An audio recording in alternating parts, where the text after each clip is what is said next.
the day of the tough physical test at an elite school, but the teacher sells steroids to help students pass. The broken kids who can't afford to buy them always end up failing for some reason. A girl buys her juicy and suddenly turns into Chris Bumstead in panties, passing the test like it's nothing. But when it's the protagonist's turn, the teacher noticed he didn't buy anything and prepares a nasty surprise for him. The moment the boy grabs the bar, he feels it's way heavier than it should be. The teacher placed a crystal that increases gravity on his body to force him to fail, but he starts cranking out reps without stopping even as the weight keeps increasing every second. Everyone is shocked. The teacher is completely stunned. What kind of drug did this kid take? It wasn't a drug, he simply sold his soul to the devil. Let's go back and understand how this all happened. It all starts with our protagonist performing a blood ritual, because his mom is sick and he's drowning in debt. He passes out, wakes up with a headache and thinks it was all just a bad dream, but when he looks up he realizes he's in another world. A book appears saying it summoned him and that he is granted 3 wishes. Our protagonist, who is no fool, demands 10 more wishes. Really, nigga? The entity finds it amusing and reveals the twist. He's not the master, he's the offering.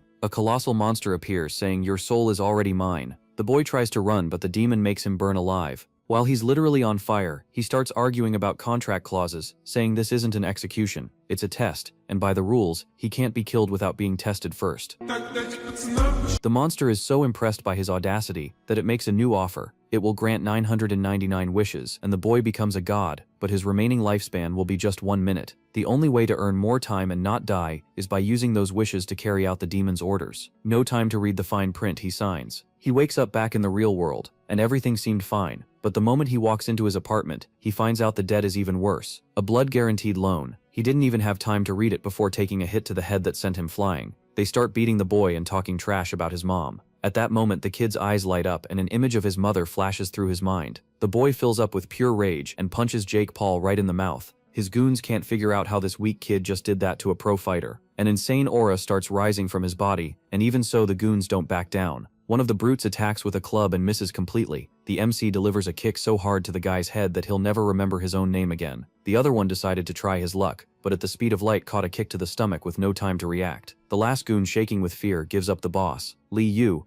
The MC sends the message, "I'll pay, now get the fuck out of here." The entity appears floating and says, "I helped you this time, but don't get used to it." The boy ignores it and rushes to the hospital to see his mom. When he gets there, his sister is there, and she is not happy about him disappearing while their mom is almost dying from overworking to pay off his debts. She hands him a card and tells him to never come back. The boy leaves the hospital completely broken, and in that moment, he decides that he will become the strongest, pay everything off and prove his worth. The next day he started training, doing some runs, pull up, and right away he was already feeling the difference. Yes, I am growing stronger. He goes back to school, and during class, a bully provokes him, mocking his physical strength, but gets ignored. Later on the training field, the same delinquent comes back to humiliate him in front of everyone. Our hero just responds with pure coldness. The bully tries to throw a punch, but the MC blocks it with ease. The protagonist releases an insane energy, and the teacher had to step in before the MC actually killed the bully. Meanwhile, in the principal's office, the old man is pulling his hair out because the school is going broke, and the government cut the funding for not having any elite students. The teacher walks in with the results, and he calls in that garbage kid the teacher wanted to fail. The MC heads to the principal's office, and before walking in, his hand catches fire. The talking book rises from the flames and says, "There's an item in there that I need you to grab right now." The MC walks in and the old man gets straight to the point. "You're poor and the school is broke. Take your money back and leave." He is completely stunned by the news. The crazy book points to a black crystal on the shelf. Needing that crystal and the diploma, he comes up with a 900 IQ plan. He tells the entity, "Lend me your power now or I get expelled and you'll never get what you want." The entity warns that his body might explode, but in the end agrees. The boy tells the principal to test his level again. If he's weak, he'll leave. The principal agrees and shakes his hand, but the boy's magic starts growing so much that the principal starts getting scared. When the boy releases all his energy, the principal lets go of his hand and realizes the boy isn't level 1, but level 4. The old man's attitude went from "get out of my office" to "please marry my daughter." He begs the boy to fight for the school in the tournament, but the MC only agrees if he can take the crystal with him, thinking he got the better end of it. But little does he know, he just handed a divine weapon to the monster living inside his student. Calling over a teacher, the head of the academy asks her to take the protagonist to the elite class. The tutor explains that the entire second floor is for the elite class and that she'll register him. She asks what his relationship is with the principal, but suddenly the PE teacher comes running in, yelling. Grabbing the kid, the teacher says he tried to plead for him with the principal and encourages him not to give up. Not understanding anything, the teacher cuts the drama and explains he isn't leaving. He's being transferred to the elite class. Passing along the message, she warns that the principal is looking for him and seemed pretty irritated, sending the guy into total panic. That night, in his room, the boy sighs in relief after a day full of twists and turns. He worries about how he's going to go from level 2 to 4 in 3 months, but his boss already says he won't help for free. With not much choice, the kid admits that was the only method he could think of, but he knows he can't rely only on borrowed power. Looking on the bright side, at least he avoided getting expelled and scored free supplements, deciding to take things one step at a time. The real problem pops up on his phone screen with a notification that his debt is due in 5 days. Heading back to school the next day, the hero knows time is running out and the pressure to get stronger just keeps growing. Then the boy shows up for his first day in the elite class, clearly uncomfortable with the situation. Walking down a hallway that looks like an abandoned factory, he tries to figure out what the hell he's gotten himself into. Suddenly, a voice calls him by name, snapping the protagonist out of his confused thoughts. Turning around, he finds a super upbeat guy waving and calling him over. Explaining that he looked for him because he wasn't on the roll call, the man apologizes for anything he might have missed. Introducing himself as Professor Zhang, he surprises the boy with how chill and informal he is. Confirming he's the only combat instructor, the man reveals enrollment has been dropping over the last few years. Noticing the outer sections of the school are falling apart, the hero finally understands the principal's desperation. Trying to reassure him, the teacher opens a door, saying a hungry camel is still bigger than a horse. The teacher promises the place won't disappoint him one bit. Welcoming him to the advanced class, he reveals a super modern, well-equipped training room. Inside, several students are already training freely using top-of-the-line equipment. Saying he'll introduce him to the class, the teacher guides him into the elite academy.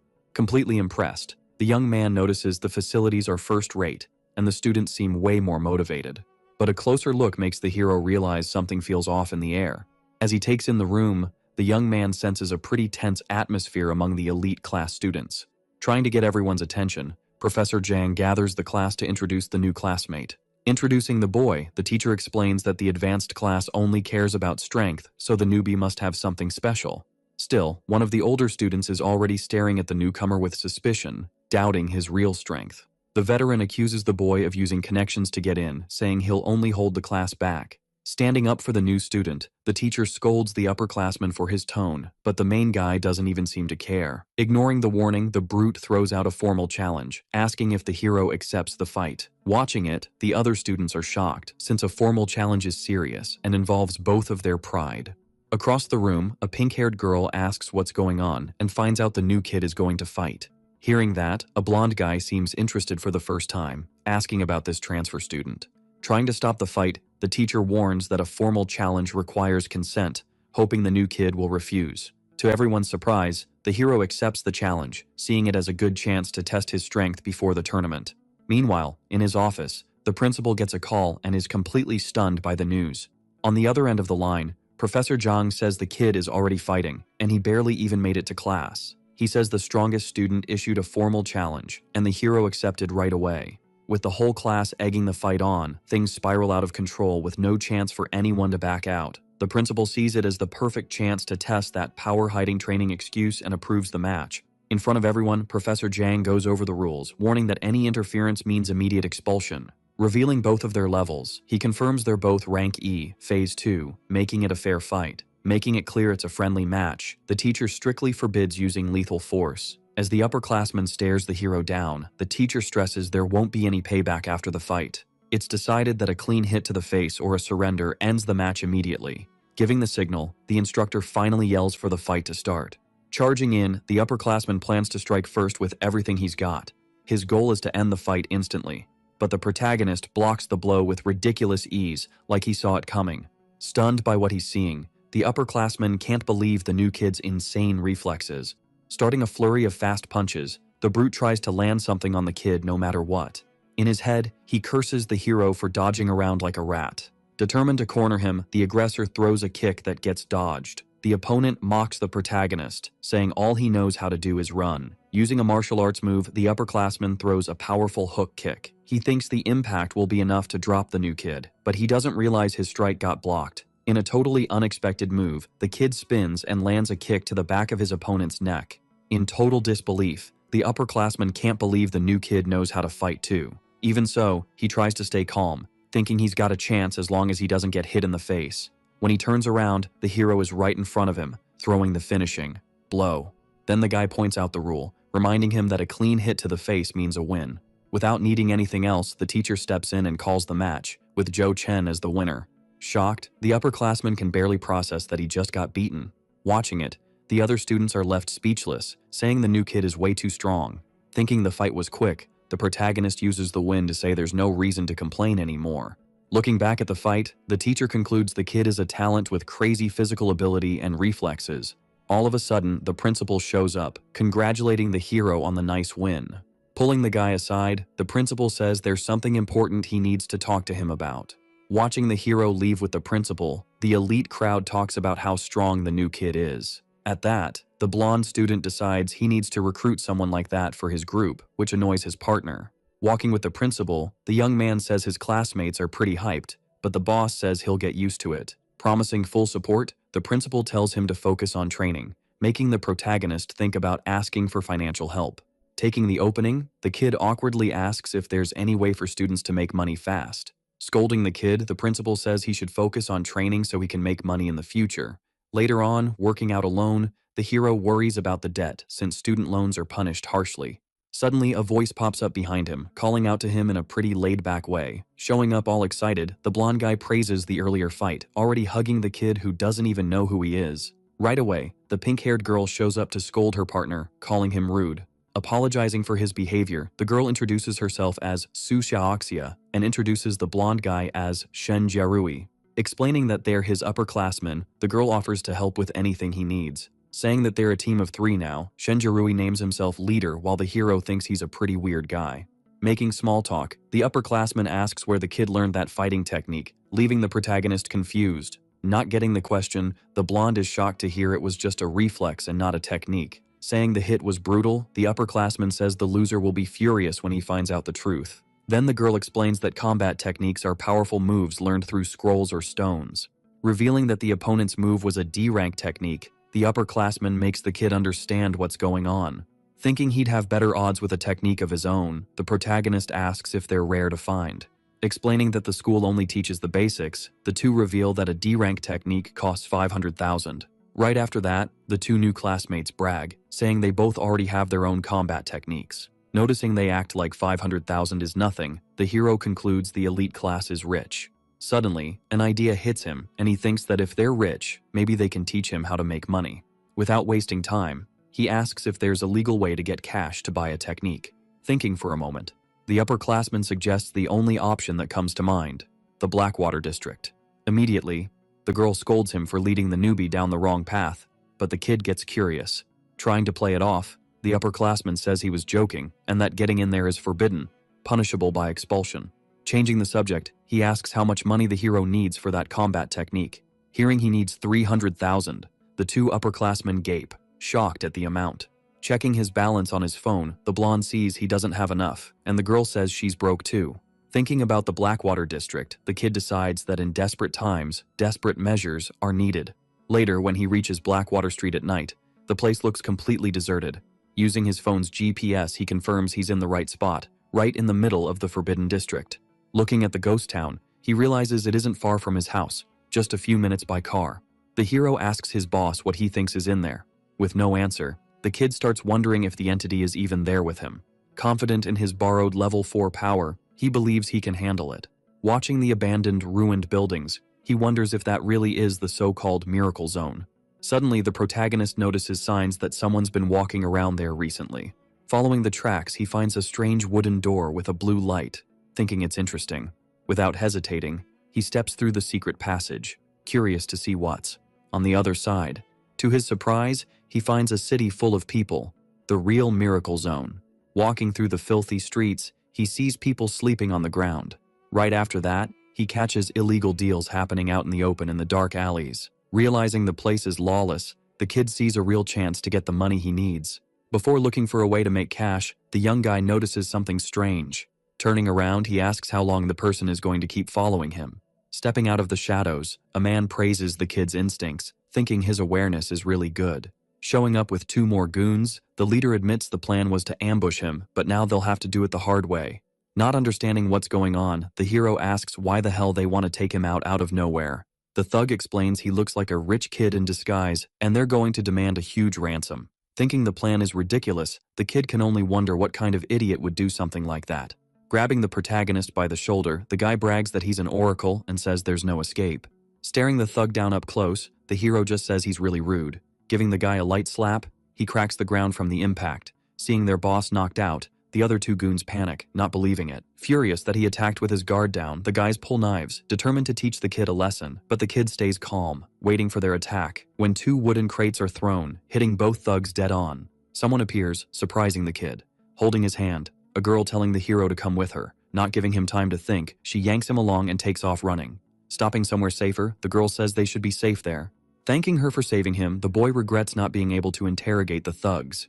She recognizes him and calls him by name, asking what the hell he's doing in that place. Realizing she might get recognized too, the girl panics while the boy asks how she knows him. Pretending she doesn't remember, she plays dumb, saying she just saw his name. Explaining that he saw the ID tag on his shirt collar, the boy is shocked at his own carelessness. Thanking her for the heads up, he quickly takes off the ID. Relieved his disguise almost got blown. Warning him not to go flashing his info around, she offers to get the hero out of there. But he refuses, saying he's got urgent business, and takes off running, leaving the girl behind. Watching him walk away, the girl wonders if he really didn't recognize her. Remembering what it felt like when she touched him, she wonders if he became an oracle too. Buying a mask for 10 silvers to disguise himself, he realizes that even after looking everywhere, he still hasn't found a way to make money. Then a weird man approaches him, asking if he's new around here. Introducing himself as a local tour guide, the guy says he knows everything about the place. Seeing an opportunity, the hero gets straight to the point, asking how he can make money fast. With a sly grin, the guide tells the boy to follow him, thinking about the commission. Going down some dark stairs, the place looks more and more sketchy. Then two guys show up squaring off. Hearing the crowd screaming for blood, the hero realizes he's in an underground fight club. Explaining the rules, the guide says the winner takes the cash prize and that it's the perfect time to jump in. Sizing up the fighter in the ring, the boy notices the guy looks strong, but he's only level 1. Looking up at the big screen, he sees the total prize is over 400,000 and realizes this is his big chance. Holding out the chips, the guide asks if he wants in, but the hero refuses, saying he's taking the prize. Leaving the guide totally confused, the boy makes it clear he's not there to mess around with betting. A little later, the hooded girl looks for the protagonist in the middle of the crowd, yelling that the newbie made them lose money. Meanwhile, inside the ring, staring down the newbie, the house fighter wonders what that guy is doing there. The brute introduces himself as the tournament's main fighter, ready to shut down the party, but with a single punch. The hero drops every opponent with one hit each. In a hurry to end it fast, the boy yells for the next opponent.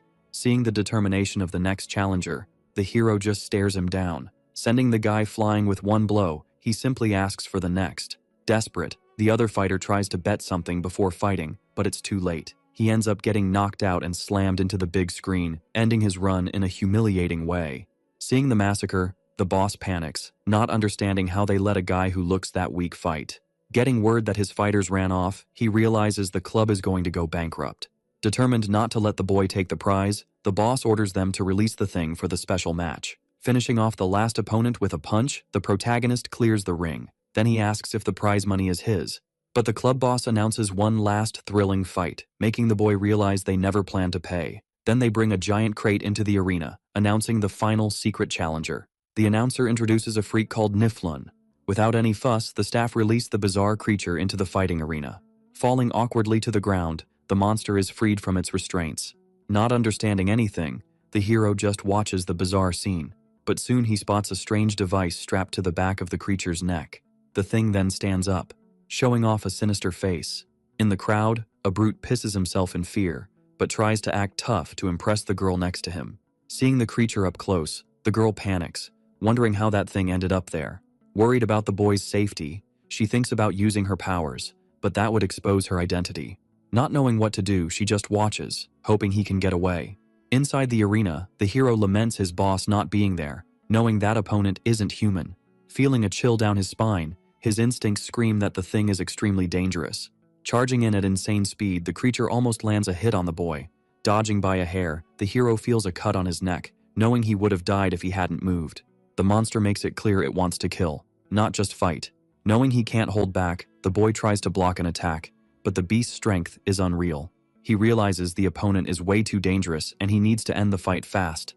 Using the borrowed power, the hero raises his level from E2 to E4. With a downward strike, he hits the monster dead on. Seeing the creature down, the boy wonders if it finally died. Suddenly the beast gets back up, attacking like nothing happened.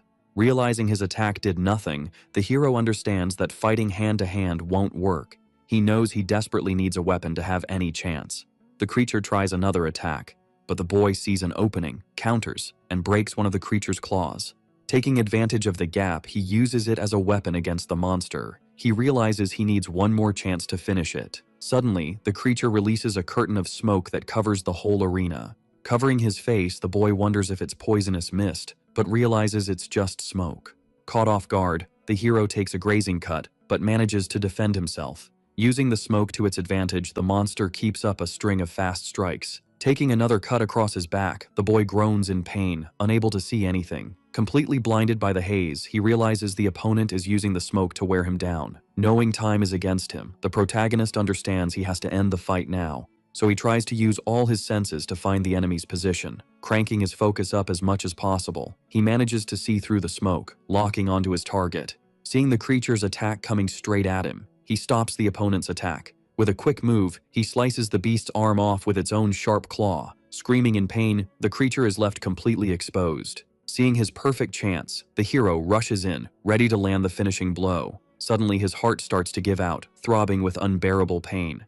The boy wonders if he's hit his limit because of the borrowed power. In that moment, the creature manages to knock the boy's weapon away, and uses its tongue as a weapon to counterattack, piercing the hero's side. Refusing to give up, the boy pushes his body to the limit to draw even more borrowed power. He grabs the monster's tongue. Yanking the beast toward him, he grabs the creature's jaws. The protagonist yells again that this still isn't over, starting to force it, trying to break the monster. With one last push, he finally tears the abomination in two, screaming for it to die. Watching from far away, the arena bosses stare at the monitors but can't see anything. When the haze starts to clear, the boss desperately asks if the kid died. Seeing the final outcome of the fight, the man's face turns into pure panic. In the stands, the hooded girl is completely stunned, not believing he won. Standing in the middle of the arena, the boy holds the creature's two halves and throws the creature's body to the ground. With a cold look, the protagonist just stares at the crowd. Unable to believe what they saw, the bosses stammer, asking how that's possible. The arena boss yells that was his prize fighter, bought at a crazy high cost. Meanwhile, the announcer's voice congratulates the boy for becoming the champion. Heading backstage, he's told to follow an employee to collect his prize. In front of him, a briefcase full of cash is opened, the reward he fought so hard for. Confirming the amount, one of the goons says the total is 510,000. Just nodding, the hero says that's fine and gets ready to take the briefcase. But when he goes to grab it, the boss snaps the briefcase shut. The man tells him to wait, saying he changed his mind. He offers a new deal: become a contracted fighter or take some pocket change and disappear. Completely confused by the offer, the boy asks what the hell that even means. Exploding with rage, the man yells that our hero killed his top champion and owes compensation. Keeping his cool, the protagonist replies that they never mentioned any extra fights. Remembering his own words, the boss recalls the rule in the contract about life or death. Left speechless, the man starts sweating cold when the boy confirms that the choice to kill is the fighter's. Letting out an intimidating aura, the hero demands the 510,000. Pulling a gun, the boss yells, asking who the hell the boy thinks he is. Asking if he thinks he can stop him, the hero simply crushes the gun with one hand. Screaming in pain, the man orders his goons to finish the kid right now. Immediately, all the thugs surround the boy, aiming their guns. Just sighing in boredom, the protagonist stares the situation down. Meanwhile, in the audience, the hooded girl hears the sound of gunshots. All of a sudden, a body gets thrown out the building's window, falling toward the crowd. Sending everyone into a panic, people think it's some kind of movie shoot. Putting two and two together, the hooded girl starts to suspect maybe that isn't a coincidence. Taking advantage of the chaos, the boy grabs the briefcase full of money. But another thug tries to stop him, shooting as the hero runs. Then the boy attacks the guy who was firing at the glass. Yelling from the shattered window, the other goons order all exits blocked. The boy feels a sharp pain in his chest, realizing he used too much borrowed power. To make things worse, he notices his injuries are getting worse. Caught off guard in the middle of the alley, the boy gets yanked hard into the shadows. Quickly, the hooded girl covers his mouth, hiding him as the goons pass by. Taking the hero somewhere safe, he recognizes her as the person who helped him earlier. Telling him to save his strength, the young woman says she knows a secret passage. Pointing to an exit, she warns him to move fast before the area gets sealed off. Hesitating for a moment, he doesn't know what to say, but the girl tells him to go. Finally, lowering his mask, he looks back and thanks her for helping him. In that moment, she just watches the boy leave. She grabs her phone, telling someone she found something unusual and that she doesn't want to deal with her grandpa. Meanwhile, back at his apartment, the boy tosses the briefcase of money, too exhausted to stay on his feet. Feeling a terrible pain in his heart, he realizes he can't take it anymore. Cursing his own luck, he ends up passing out, his body finally giving in to extreme exhaustion. Right after that, a status screen pops up showing he paid off the current debt. Inside a dream, the boy hears his mother's voice in the hospital, revealing he only has a few years left to live. From the recording on his phone, she mourns not being able to see him get married, have kids, and grow old. Collapsing onto the bed, the hero hears his mother's final words, saying she loves him. Covered by the sheet, her lifeless body confirms the goodbye. When he wakes up with tears in his eyes, waking up completely shaken by the nightmare, he looks around, wondering if this really is the old owner's house. Feeling relieved to still be alive, thinking back on the nightmare, he understands that painful memory is what woke him up. Suddenly, he hears the entity's voice asking if he finally woke up. Floating in front of him, the book explains it came back and found him passed out for 2 days. Scolding him, the entity figures he got himself into an underground arena. Angry, the being asks how many times it's warned him not to use its power recklessly. Explaining how serious it is, the creature warns it used almost all its power to bring him back. Telling the boy to appreciate this second chance, the entity lectures him for almost dying. Agreeing with the scolding, the protagonist admits he needs to value the opportunity more. Curious about the monster, the being says that creature doesn't seem to be from this world. The boy remembers the girl from the district, but decides to focus on leveling up for now.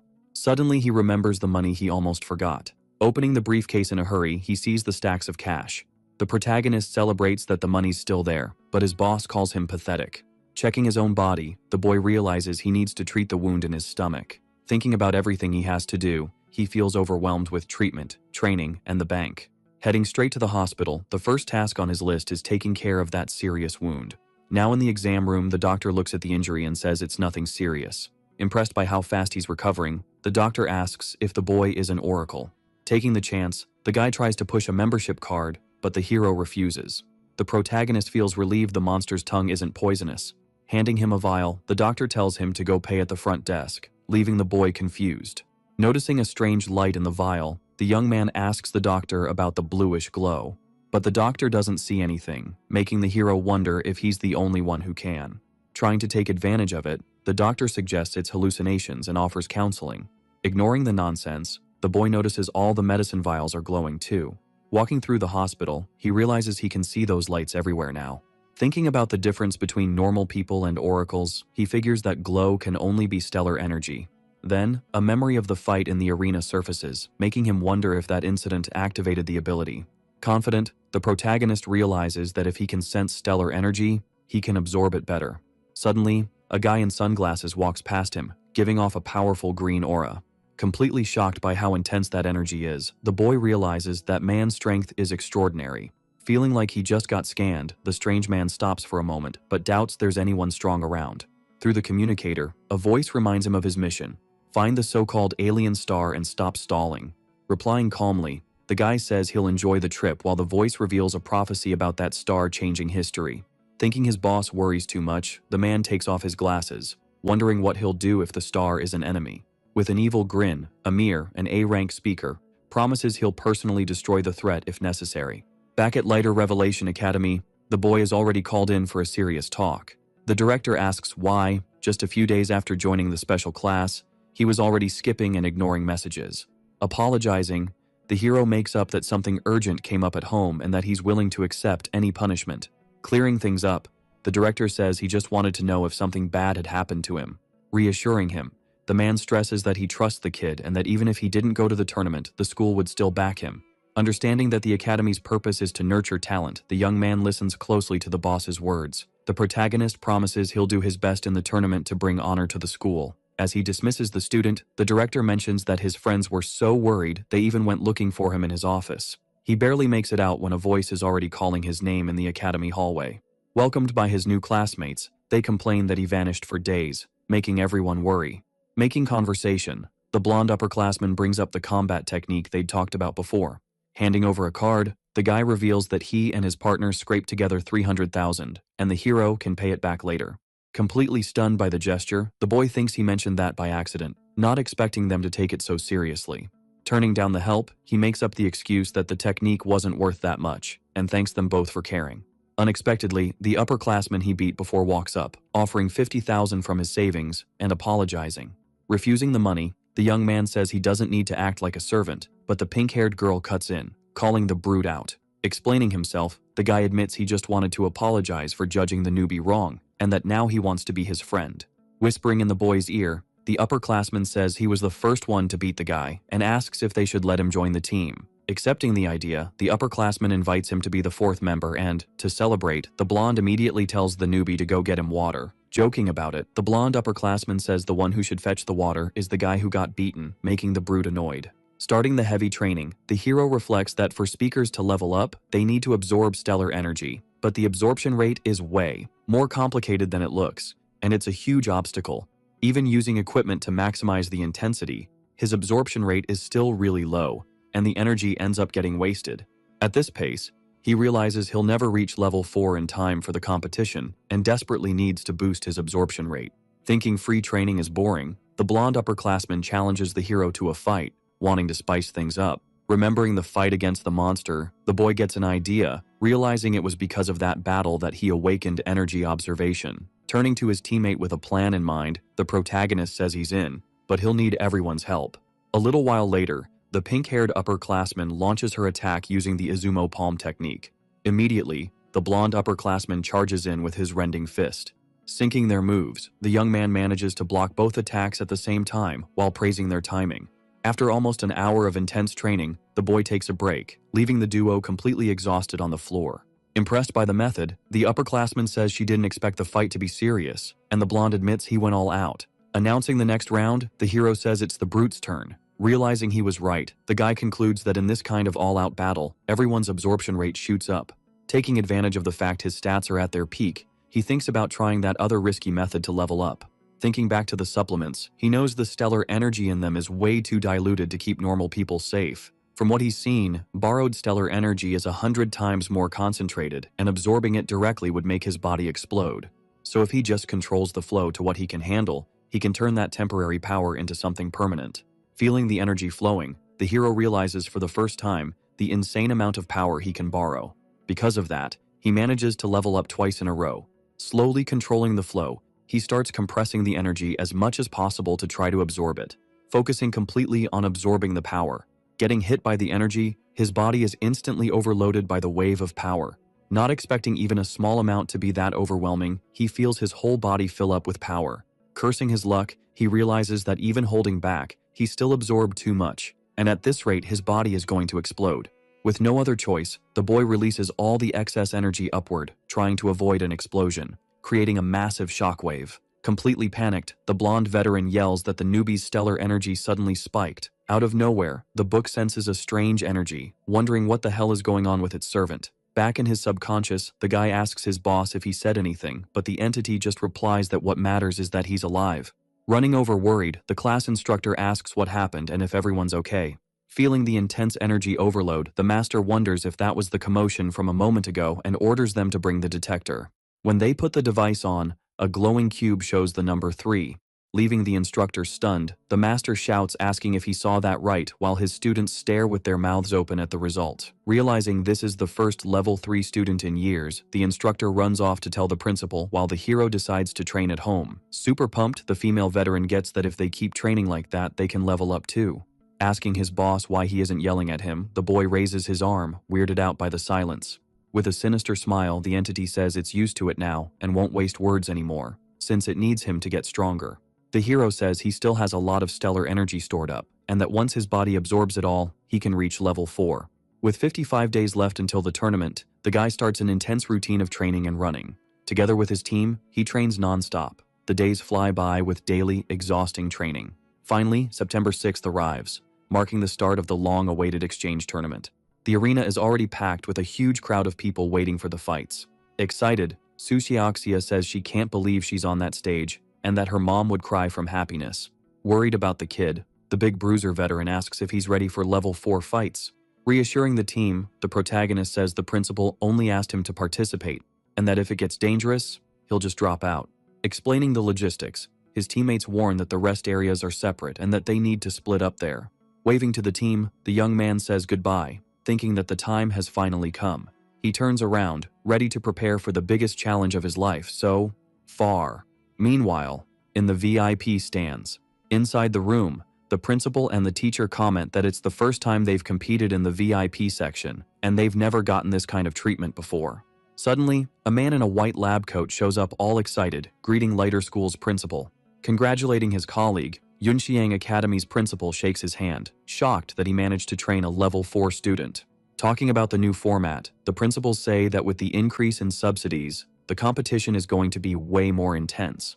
Then a man with an arrogant look walks in complaining about the noise and calling everyone there a bunch of hicks. Furious at the insult, Principal Hu is already getting ready to fight, but his friend calms him down, explaining who they are. Not caring at all, Hu shoots back that the past doesn't matter, since the tournament hasn't even started yet and anything can happen. Mocking his confidence, the champion principal Li Kuo tells him to enjoy the moment because he'll never get this chance again. Worried about the pressure, Teacher Zhang whispers to his boss, asking if the kids are going to be okay. Questioning the teacher, the principal asks what he thinks of the students, especially the boy. Agreeing with the evaluation, the man says that all they can do now is just believe in their students' potential. Meanwhile, up in the stands, the class rep holds the academy's sign, feeling nervous. Remembering when she heard the news, she still can't quite believe he was really entering the tournament. In a memory from a week ago, she was walking down the school hallway thinking she hadn't seen him since she changed classes. Thinking that now he was the school's star, the girl figured he probably wouldn't want to talk anymore with someone from the regular class. All of a sudden, she ends up bumping into someone in the hallway. Catching the girl so she wouldn't fall, the guy asks if she's okay. Still not believing it, she thanks him for the help, and the hero just says he was passing by and came to say hi. Admitting what she was worried about, the class rep says she thought that after joining the special class he wouldn't want to be her friend anymore. With a calm smile, the boy replies that friends are friends, and status doesn't change any of that. Totally relieved by the answer, the girl thinks to herself that he's still the same as always, and that he's definitely going to win. Back in the present, the announcer's voice calls the competitors to the stage, and the class rep sees the hero on the big screen.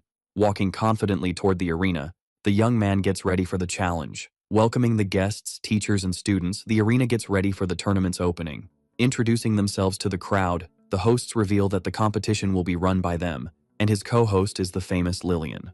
Right away, the audience is stunned, barely believing the presenter is the most popular idol right now. With a smile on her face, the girl says that today she's not Lillian from the stage, but a serious host. Explaining the rules, the presenter reveals that 13 academies are taking part, and that the level 4 group needs to go to another hall. Going over how it works, the fights will be one-on-one, where the winner moves on to the next round until only one champion is left. Hoping everyone shows their true skills. Suddenly, the presenter points up to the top of a pillar, drawing everyone's attention in the arena to a mysterious figure. The crowd is shocked to see it's Master Baiyu, an S-rank envoy in person. Just raising one finger, Master Baiyu shows everyone his ridiculous power. With a single gesture, a massive shockwave shakes the entire arena, revealing just how huge that power is. The presenter explains that the special arena was prepared by the master himself with protective barriers. On top of that, the host warns that the gem in front of them isn't just for identification, it also protects them in critical moments. Thinking about that insane power, the hero compares an S-rank strength to a real god's, not expecting it to be that over the top. Noticing that his boss doesn't even seem to care, the boy realizes his nervousness is fading. With the results being recorded in the gems, the host finally declares that the regional tournament has officially begun. Without wasting time, the first round starts right away with a battle between two envoys from rival academies. In the blink of an eye, the competitor Xiao Ran finishes the battle in just 17 minutes. Watching the scene in the VIP room, the directors are surprised they invited an S-rank master, realizing the tournament is going to be brutal. Pointing out the power gap, one of the directors reveals that the abyss between level 3 and 4 is huge. Gesturing at the scene, he shows that with big subsidies and expensive martial arts, rich schools always lock down first place. But with a confident smile, Director Hu promises things will be different this time, right as the 5th match is announced. Starting the fight, the fighter Lan Qin dodges the attacks, looking like she's just messing with her opponent. Stopping suddenly, the girl says the warm-up is over. Revealing a skill-type martial art, the fighter binds her opponent with restraints. Completely pinned down, the guy panics, yelling that he can't break free from that technique. Moving in without giving him a chance, she finishes him with a strike, ending the fight in just 5 minutes. Seeing that, the crowd goes wild, calling the skill magic and saying it's basically unbeatable. Shocked by what he saw, Director Hu recognizes it as a rare power that only D-rank awakened and above can use. But the director of the runner-up academy just scoffs, saying it's just an early awakening and it's no big deal. Taunting his rival, the director of Yunhu Academy asks why he tried to steal the student if he thinks she's so weak. Totally unamused and annoyed, the man just grumbles, trying to hide his own hypocrisy. Announcing the 6th match, the next fighter from the 3-time champion academy gets ready for the fight. In just 5 seconds, competitor Wang Zhuo knocks out his opponent with a single punch before he can even attack. Impressed by the ridiculous strength, the crowd acknowledges the power of Shuguang Academy, the back-to-back 3-time champ. With a look of pure boredom, the winner thinks there's zero suspense in this year's tournament. Praising the student personally trained by Director Li, one of the directors reinforces that their strength is on a whole other level. Repeating his arrogant line, Director Li says the stronger a dog thinks it is, the louder it barks. Staring down the rival, Director Hu just tells them to wait and see what happens. Thoughtful, Professor Zhang says they can't even interfere in this match, leaving everything in the student's hands. Admitting his low expectations, Director Hu thinks that if the kid wins even one round, that'll already be a big win. After the 7th match is announced, the hero stretches, not believing he'll be the last one to fight. His boss suggests he just borrow some power to end the fight, but the kid refuses, afraid of being investigated.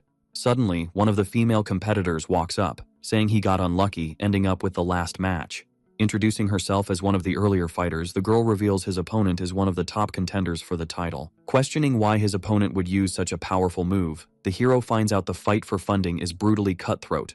Thanking her for the warning, the kid asks why she decided to help him with that info. Explaining that her director is friends with his, the young woman tells him to consider her an ally. Revealing her plan, the girl says she was hoping he'd wear down a few opponents for her, but since the next one is strong, she wishes him good luck. Thinking about the warning, the guy wonders if his opponent is really that insanely strong. With the crowd screaming, the announcer finally says the last match of the first round is about to begin. In the stands, the other competitors are super hyped, barely able to wait for the round's final fight. Celebrating the matchup, everyone thinks it's going to be pure drama, having his fight as the big finale. Being welcomed onto the stage, the hero is surprised by the warm reception, not expecting that at all. Hearing the name Lei Che, the kid realizes the warm reception wasn't for him, which makes him feel a bit awkward. With a triumphant entrance, the real crowd favorite appears. Seeing it, the crowd goes crazy, yelling and cheering for their idol's arrival.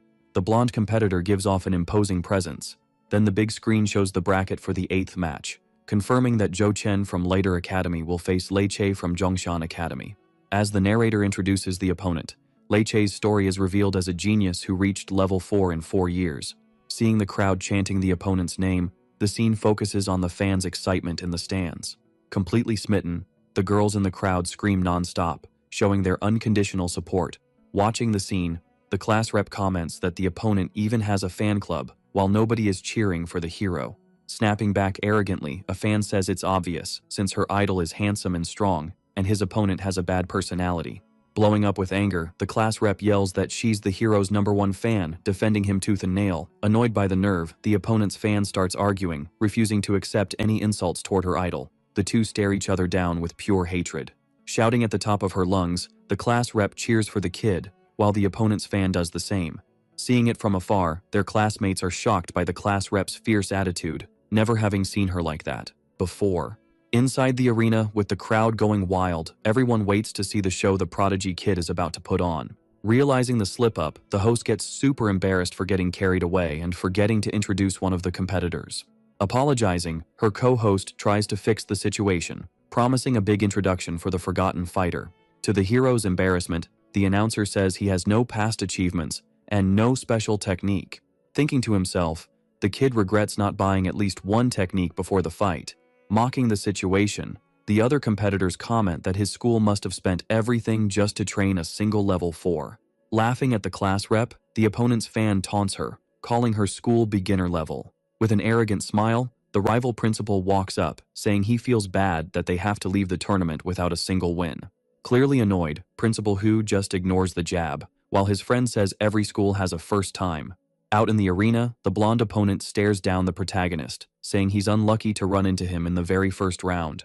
Keeping the trash talk going, the guy suggests the kid should just quit, but he refuses.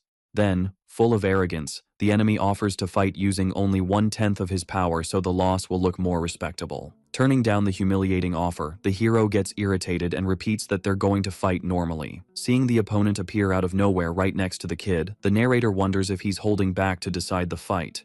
Charging in with a confident grin, the blonde competitor throws a quick attack at the protagonist, stopping the strike in mid-air. The blonde guy throws a flurry of super-fast punches without actually hitting, just showing off. Shocked by what he's seeing, the narrator wonders if it's some kind of special technique, while the crowd goes wild. Seeing the after-images, the announcer realizes they're clones made by insane speed, making the fight exciting. Watching the fight, the allied competitor comments that the blonde opponent really is a pain to deal with. The rival principal brags, thinking it took a lot of effort to find a genius at that level. Mocking the kid's lack of reaction, the opponent asks why he isn't moving. The blonde guy boasts that he's superior, and that it must be tough for Joe Chen to face an opponent like him. Seeing the attack coming right at him, the hero stays still. He taunts him, saying he's not going to dodge. To the enemy's surprise, the kid just raises his arm at the last second, smashing the opponent's chin with brutal force. The narrator is stunned, not understanding what the hell just happened. With the opponent down on the ground, the narrator looks it over, wondering if the blonde guy got careless. Seeing the opponent's fans accusing him of cheating, the kid gets confused by the tournament's weird rules. Shocked by the turnaround, Principal Hu's friend praises the clean hit, admitting his student has real depth. Refusing to accept the loss, the Zhongshan Academy principal accuses Leader School of hiring a ringer. Firing back, Principal Hu asks if he thinks he's smarter than the higher-ups who reviewed the tournament. Annoyed by the noise, the principal of the 3-time champion academy complains about the argument, calling the whole thing a disgrace. Suddenly, the blonde competitor props himself up off the ground, saying the match isn't over yet. Before the narrator can announce the end of the fight, the opponent cuts him off, asking him to wait a second. Getting to his feet, the guy yells that he still hasn't lost and the fight officially continues. Admitting he underestimated the kid, the blonde guy says from that moment on, he won't go easy anymore. Letting out an electric aura, he yells that he can't suppress his thunder power anymore. Promising to make his thunderous light roar across the whole arena, the enemy unleashes an absurd amount of power. Feeling that intense stellar energy, the hero braces for what's coming, dashing at high speed. Watching from afar, the narrator wonders if he's about to use that special move, the special battle technique. With a smirk, the blonde guy is sure he'll win the fight with his strongest strike. Using his thunderous explosive kick, he launches a devastating attack at the kid. But once again, the hero counters with a clean punch, breaking the opponent's technique. The impact sends him bouncing across the arena. Mocking his opponent, the kid says he should have attacked before he got used to his speed. Surprised, the narrator says Lei Che got launched into the air once again by Joe Chen. Seeing the opponent's stellar stone turn red, the narrator confirms he's completely lost the ability to fight. Announcing the result, the kid wins the final match, but worries because he almost couldn't hold back his strength. Stunned by the speed, the crowd says they couldn't even really see what happened in the fight, revealing the quarterfinal. Bracket, the hero moves on to face Xiao Ran from the Blue Extreme Division. In the second quarterfinal match, Lan Qin beats his opponent with a single strike from his weapon, locking in his spot. Right after that, in the third match, Wang Zhuo wins with one punch, advancing to the next round. Impressed by yet another one-hit win, the crowd figures the guy must have been holding back before. Ignoring the previous fight, everyone's attention turns to the next match as his opponent stares him down with killing intent. Clearly stunned, the guys in the crowd can barely believe what they're seeing in the arena. Living up to his name, the opponent's explosive fist attacks from vicious angles that are hard to block. Dodging like he can predict every move, the hero avoids every strike with a scary calm. At a speed so ridiculous no one can even react, the kid lands the finishing blow and wins the fight. Looking over the fight, the directors notice the guy didn't even use a combat technique, just stellar energy. Suspecting some kind of cheating, one of the directors wonders if he's above level 4 or if he used illegal drugs. Right after that, the next fight is announced, the first semi-final, putting the hero up against Liu Yue. But to everyone's surprise, two men in suits walk into the arena, stopping the tournament. Totally confused, the crowd wonders who those people are and what they're doing there. Handing over a strange device, the man in the suit tells the kid to put it on and release his stellar energy. From their presence alone, the competitors figure they're special inspectors sent to verify the hero's level. Realizing he overdid it, the kid understands he needs to be more careful so he doesn't stand out so much. Showing the test result, the device confirms his name is Zhou Chen from later academy and that he's rank E, level 4. Confirming the check is complete, the inspectors find no discrepancy in his level and no sign of drugs. Announcing it to the crowd, the commentator confirms the kid's level is correct and the tournament will continue. Shocked by the result, the other competitors can't believe he beat so many opponents. Facing the next challenge, his semi-final opponent wonders if the kid is really that strong. But with yet another one-hit win, the white-haired competitor goes flying, defeated instantly. Shouting into the mic in disbelief, the narrator announces the hero secures the win and advances to the grand final. With a proud smile, Director Hu's friend comments that his student really is something special. Congratulating Director Hu on the win, the other directors praise his dedication and his student's talent. With pure contempt in their eyes, the rival directors just watch from afar, clearly annoyed by the situation. Thinking about how he made it to the final in his first tournament, the director swells with pride that the kid didn't let him down. Meanwhile, the competitor Lan Qin gets ready to fight for her academy's honor. Stepping into the arena, the girl stares at her opponent across from her, ready to fight. Releasing a dark aura, the competitor Wang Zhuo prepares for battle as the referee gives the signal. Confirming the semi-final bracket, the screen shows the hero has already advanced and that the second match will be between Wang Zhuo and Lan Qin. Yelling from the stands, fans of one of the competitors cheer as hard as they can for their veteran's victory. Spotting a good chance to attack, the fighter charges in with everything, kicking off the match, landing a straight hit to her opponent's chest. But the guy looks like he didn't feel the hit at all. Unable to believe what she's seeing, the girl is stunned, wondering how her attack was useless. Grabbing her arm easily, the competitor asks arrogantly if she has any status. She tries to break free, landing a hit on him. The guy says he thinks the whole situation is just ridiculous. The blonde fighter readies her next attack. Using her special ability, she creates several energy bindings that completely restrain the enemy's body. Then she uses her kicking technique, hitting him dead on. Satisfied that every hit landed, the girl thinks that should be enough to win. Walking out of the smoke, the guy calls her pathetic, leaving the fighter completely shocked. Not understanding when he got close, the young woman freezes up with no time to react. Using his own combat ability, the competitor lands a blow on the girl. With a single attack, he sends her flying far away. Seeing the arena wrecked, the crowd says both sides are strong and that guy is a monster. Watching from the stands, the blonde fighter's fans worry about their veteran. From a distance, the director of Yunhu Academy just watches the fight, hoping his student can hold on. Lying on the ground, badly hurt, the competitor drops her lucky charm beside her. Seeing the small object on the ground, an important memory hits her in that moment of desperation. She tells herself she still can't go down, that she has to keep fighting. In a scene from the past, she walks into the classroom and asks why all the female students are gathered there. Explaining the situation, one of the girls says that if the academy stipend gets cut, she'll have to go back to work. The senior promises she'll win the district championship, securing the stipend so everyone can keep studying. Hearing that promise, the younger student asks with hopeful eyes if it's really true. The younger classmate grabs something for the senior. Handing over a lucky charm her mom made, the girl says it'll bring good luck and that they'll always support her. Holding it carefully, the senior smiles and says, then it's a deal, an agreement sealed between them. Back in the arena, even completely worn out, the blonde fighter repeats the words of their deal in a weak voice. Stepping on her charm, the opponent stares at her with contempt, asking why she's fighting so desperately. With a ruthless kick, the competitor attacks the girl, mocking her for being so boring. Seeing her starstone turn red, the system detects she's lost the ability to fight.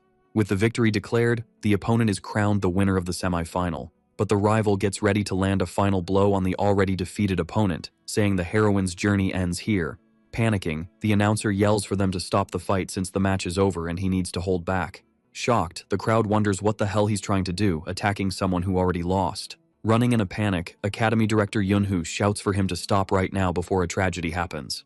Asking for the master to step in, one of the organizers warns that if he doesn't interfere, someone's going to die there. But in the blink of an eye, someone grabs the girl. The hero asks if bullying someone who can't fight back is his academy's style. The competitor wonders who that guy is who dared to interfere, and the boy reveals his identity.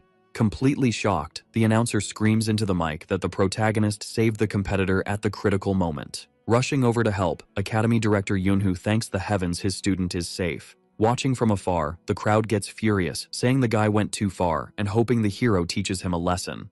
With a smug look, the attacker says, "It doesn't matter who it is, because one more or one less makes no difference." Letting out an oppressive aura, the boy just tells them to try their luck. Seeing that both competitors agreed to go straight to the final, the medical team takes the injured fighter away. In the stands, the protagonist's classmates run into their friends from the elite class. Asking what's going on, the class rep says the hero managed to make it to the grand final. But with a worried expression, the girl adds that his opponent doesn't look easy to deal with at all. From a distance, Director Hu watches the big screen, worried about the boy's safety facing a lunatic like that. Just telling them not to worry, the hero shows unshakable confidence for the fight. Staring at the protagonist, the opponent taunts him, saying he doesn't stand a chance. Not having the patience for pointless talk, the boy cuts him off and asks if they're going to fight or not. With a murderous look, the attacker stays silent. With both fighters ready, the announcer declares that the tournament's grand final is about to begin. Without wasting a second, the villain lands an attack on the protagonist. The attack even creates pressure in the air. Mocking the boy, the opponent says he thought he'd be more impressive. Catching the enemy off guard, the hero says that's his line, leaving the guy stunned. Not even feeling the hit, the protagonist asks if that's all the current champion has to show. The hero tries to grab the opponent, who barely manages to dodge. Gritting his teeth in rage, the opponent activates his battle technique called boiling blood. When their fists collide, the two create an energy explosion that echoes through the whole arena. Stunned by the scene, the commentators say they've never seen a show like this in a level 4 match.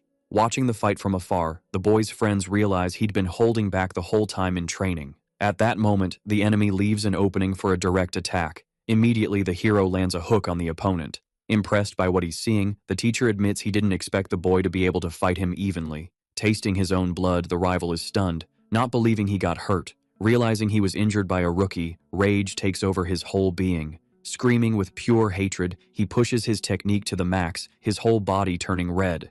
Analyzing the technique, the entity in the book finds it interesting, forcing star energy to explode. The boy realizes the opponent's speed has increased even more with the new technique. Turning on his perception, though, he says it's pointless since his focused mind massively boosts his senses. Seeing the intensity of the fighter's stellar energy, the assistant asks the master if they should request an inspection. The master explains that the competitor has used this technique before and that it doesn't count as a violation. Curious about the fight, the man notices the kid doesn't seem to have used his full strength since the start. In a frantic exchange of blows, the two keep attacking non-stop, and the hero's teammates notice something weird. Watching closely, they realize the protagonist is steering the enemy's attacks toward a specific direction. Dodging a strike, he uses the opponent's own strength against him, breaking his stance. With a precise attack, the hero lands a clean hit, showing he's the better fighter. Pushing the enemy back, he keeps the combo going, not giving the other guy a chance to react. Fuming, the guy admits the kid is the first one to push him this far at the same level. Refusing to lose, the enemy unleashes an energy blast. The hero just asks if that's all he's got.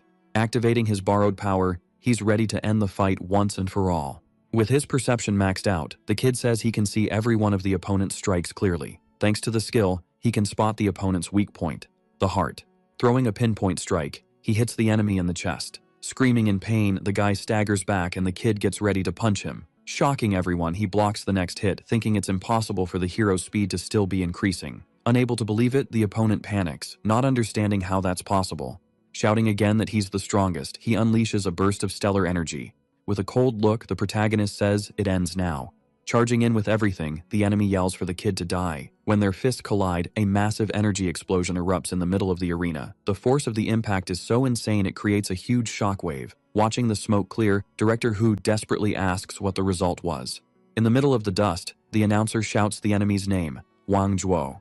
Kneeling on the ground, the opponent finally loses the ability to fight, his stellar stone falling. Walking out of the wrecked arena, the announcer declares the only one still standing in the end is Zhou Chen. With the hero's victory, his academy pulls off a historic comeback, securing the overall championship. Celebrating the win, the kid's friends shout with joy, saying they knew he could do it. Proud of the result, Teacher Zhang congratulates the protagonist, saying he made them really proud. With tears in his eyes, Director Hu celebrates that they finally won't have to beg for subsidies anymore. Seeing the director still in the stands, the other directors decide to go congratulate him on the historic win. With pure hatred in his eyes, the rival academy's director just curses, unable to accept the humiliating defeat. Running to join the celebration, the runner-up academy's director doesn't want to miss out on the party. From afar, the rank S master finds the kid interesting and decides his mission there is over. Walking toward the exit, the man sees a familiar figure in the hallway, which surprises him. Realizing the person really came, he wonders if the reason is the kid. Commenting on the hero's talent, the white-haired man says he didn't expect a district that backward to produce someone like that. Asking the white-haired young woman, the old man wonders if she thinks she can bring the kid into their guild. Being the girl the protagonist met at that underground tournament, she promises she'll do her best to recruit him. Meanwhile, on stage, the award ceremony is about to begin, with the trophy shining under the spotlights. Celebrating the victory, Director Hu gives a speech saying they proved that even small places can raise a golden phoenix. Getting bombarded by camera flashes, the kid poses for photos, thinking it's more exhausting than the fight.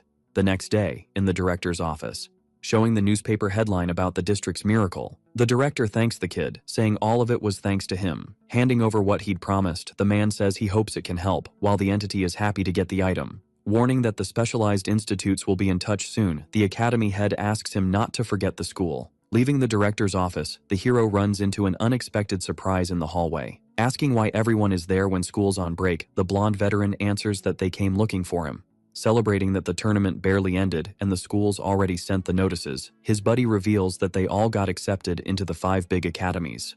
Congratulating them, the protagonist says that with their skills, it'd be weird if they didn't get in. Saying, however, that their goals won't be limited, the senior promises that one day they'll be the greatest partners. Explaining what she meant, the girl warns that they're going to be relying a lot on the boy from now on. Agreeing. With the idea, the hero says of course they can, since being alone is boring. Celebrating together, the boy also promises that in the future, they'll train a lot to get stronger. All of a sudden, a timid voice comes out of nowhere, cutting off the group's excitement. Working up the courage, the class rep asks if she can join them, saying she also wants to become stronger.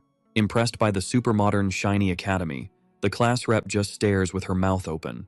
With her eyes sparkling with excitement, the young girl can barely believe that's the honors class.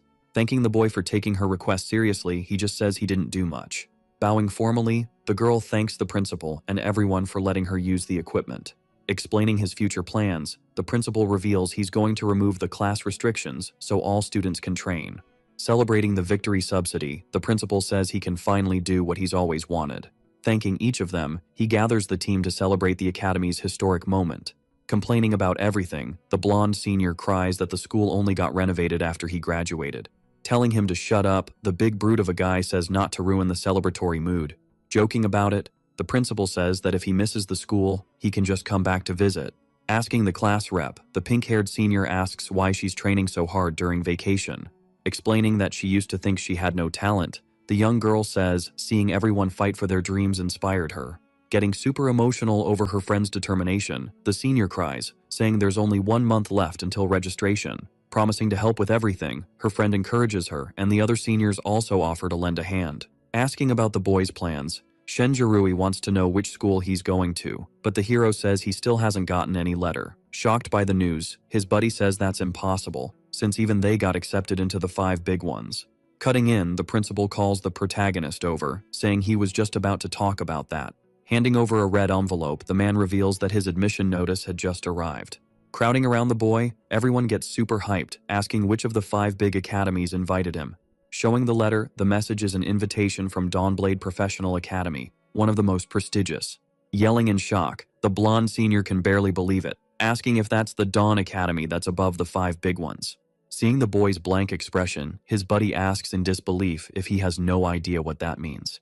Explaining the power hierarchy, Shenjirui reveals that in the country, there are the 5 most recognized speaker academies. Showing the symbols of each one, he says they all represent authority, strength, and top-tier privileges. But above all 5 of those institutions, there's one that's on a completely different level. That's the legendary Dawn Academy, which gets total priority when choosing students. Questioning the logic, the hero asks why it isn't 6 big academies, since the other one's status is so high. Jumping into the conversation, the principal explains that Dawn's value can't be compared because it was founded to wipe out the rift. Saying it's confidential, the man says that since they now have authorization from the inner zone, he can explain briefly. Worried because she doesn't have authorization, the class rep asks if she should leave, but the principal tells her to relax. Summing it up, the head of the academy describes the rift as a vast world, full of creatures. Because when one of those rifts appears, the speakers have to go in and eliminate the bizarre creatures that come out of it. Even though clearing a rift brings a lot of fame and fortune, the principal warns that the danger is way bigger than they imagine. Talking about his past, the man reveals he used to be part of a cleanup squad, but his team suffered terrible losses. He says that in the end, a key member was badly injured, the team's morale broke, and they split up. He also reveals that even though other academies use the rift in exams, Dawn's are the hardest. Advising the hero to think carefully, the man warns that if he refuses, other schools will still want to recruit him. Answering confidently, the boy confirms he's going because it's a chance to get stronger that he can't afford to miss. The director admits he was already expecting that answer, feeling like the kid is going to become a remarkable warrior. Right after that, his buddy Shinjirui backs him up, saying that if everyone gets strong together, they won't need to fear that rift. Noticing the date on the letter, his friend points out there are only 10 days left until classes start. Needing to hurry up and get ready, the protagonist says goodbye, and his friends promise they'll take care of the representative's training. Arriving at his apartment, while he packs his things, thinking about what else he needs to bring, a purple flame appears out of nowhere in the middle of the living room, making the boy turn around, shocked by the sudden appearance. At that moment, his boss shows up, and along with him, the stone the hero took from the director appears floating. Coming out of the same portal, a bizarre hand appears, stretching out to touch the item that has a strange energy. The energy is pulled out of the crystal just drops and shatters into 1,000 pieces on the floor, while the hero can only watch. Completely stunned, the boy screams in desperation about his crystal that just got destroyed. Kneeling on the floor, he laments that he wanted to trade the item for money, but his boss reveals the stone is useless now. Remembering he got accepted into Dawn Academy, he sees the perfect chance to pay off his debts, but then he remembers the danger. The entity explains that the rifts are nothing to be afraid of, and that stellar energy comes from the same place. Asking if there's any reward for that, the hero sees that one of his wishes has just been granted. Seeing on the wish list that the mission was completed, his boss mocks him, asking if he thinks he's a genie in a lamp. Since his goals are tied to the rifts, the creature decides to help, regaining a bit of its strength. Telling the kid to hang in there, the entity completely wraps him in a dark energy. At that moment, a system message warns that a fragment of the authority of creation is connecting to him. After finishing the scan, the system converts the excess energy and levels him up to E6. Successfully finishing the process, the system confirms he acquired the fragment of the authority of creation. Asking what that fragment is, the hero asks what it did to his body and who Satosuto is. Explaining that Satosuto is an old friend, the entity reveals the power is a gift from her that can draw out his full potential. Thinking it's all way too complicated just to level up, the boy questions the entity, and it calls him a fool. Because for losers, level only affects basic physical stats, and what really matters is the first awakening at rank D. Remembering the athlete Lan Qin, who awakened her potential early, the boy understands this power is important. The boss, however, cuts him off, saying the authority of creation is tied to his cognition and it's better to test it right away. Testing the new power, he realizes he no longer absorbs stellar energy, and the old system changed into a video game style. Looking at the new status screen, the protagonist checks his info, wondering if there's a shop. Right after that, several other windows pop up, showing an exchange and management shop, but everything is locked. Trying to level up, he finds out he needs a substance called soul, extracted from rift creatures. Complaining to the entity, the hero says that without being able to rely on stellar energy, he doesn't have the strength to enter a rift. Sighing, the book grumbles that the boy is a lot of work and that it feels chained to him. Revealing that another wish was completed, the entity shows that the mission to survive was a success. Immediately, a reward notification appears, and the protagonist gets Kedra's magic armor. Asking what that is, the boy is surprised to find out he got a magic piece of equipment. As the energy materializes in his hand, the description reveals it's a fragment of the armor of the hero King Kedra. Totally hyped about the new armor, which boosts his strength and defense, the hero feels way more confident.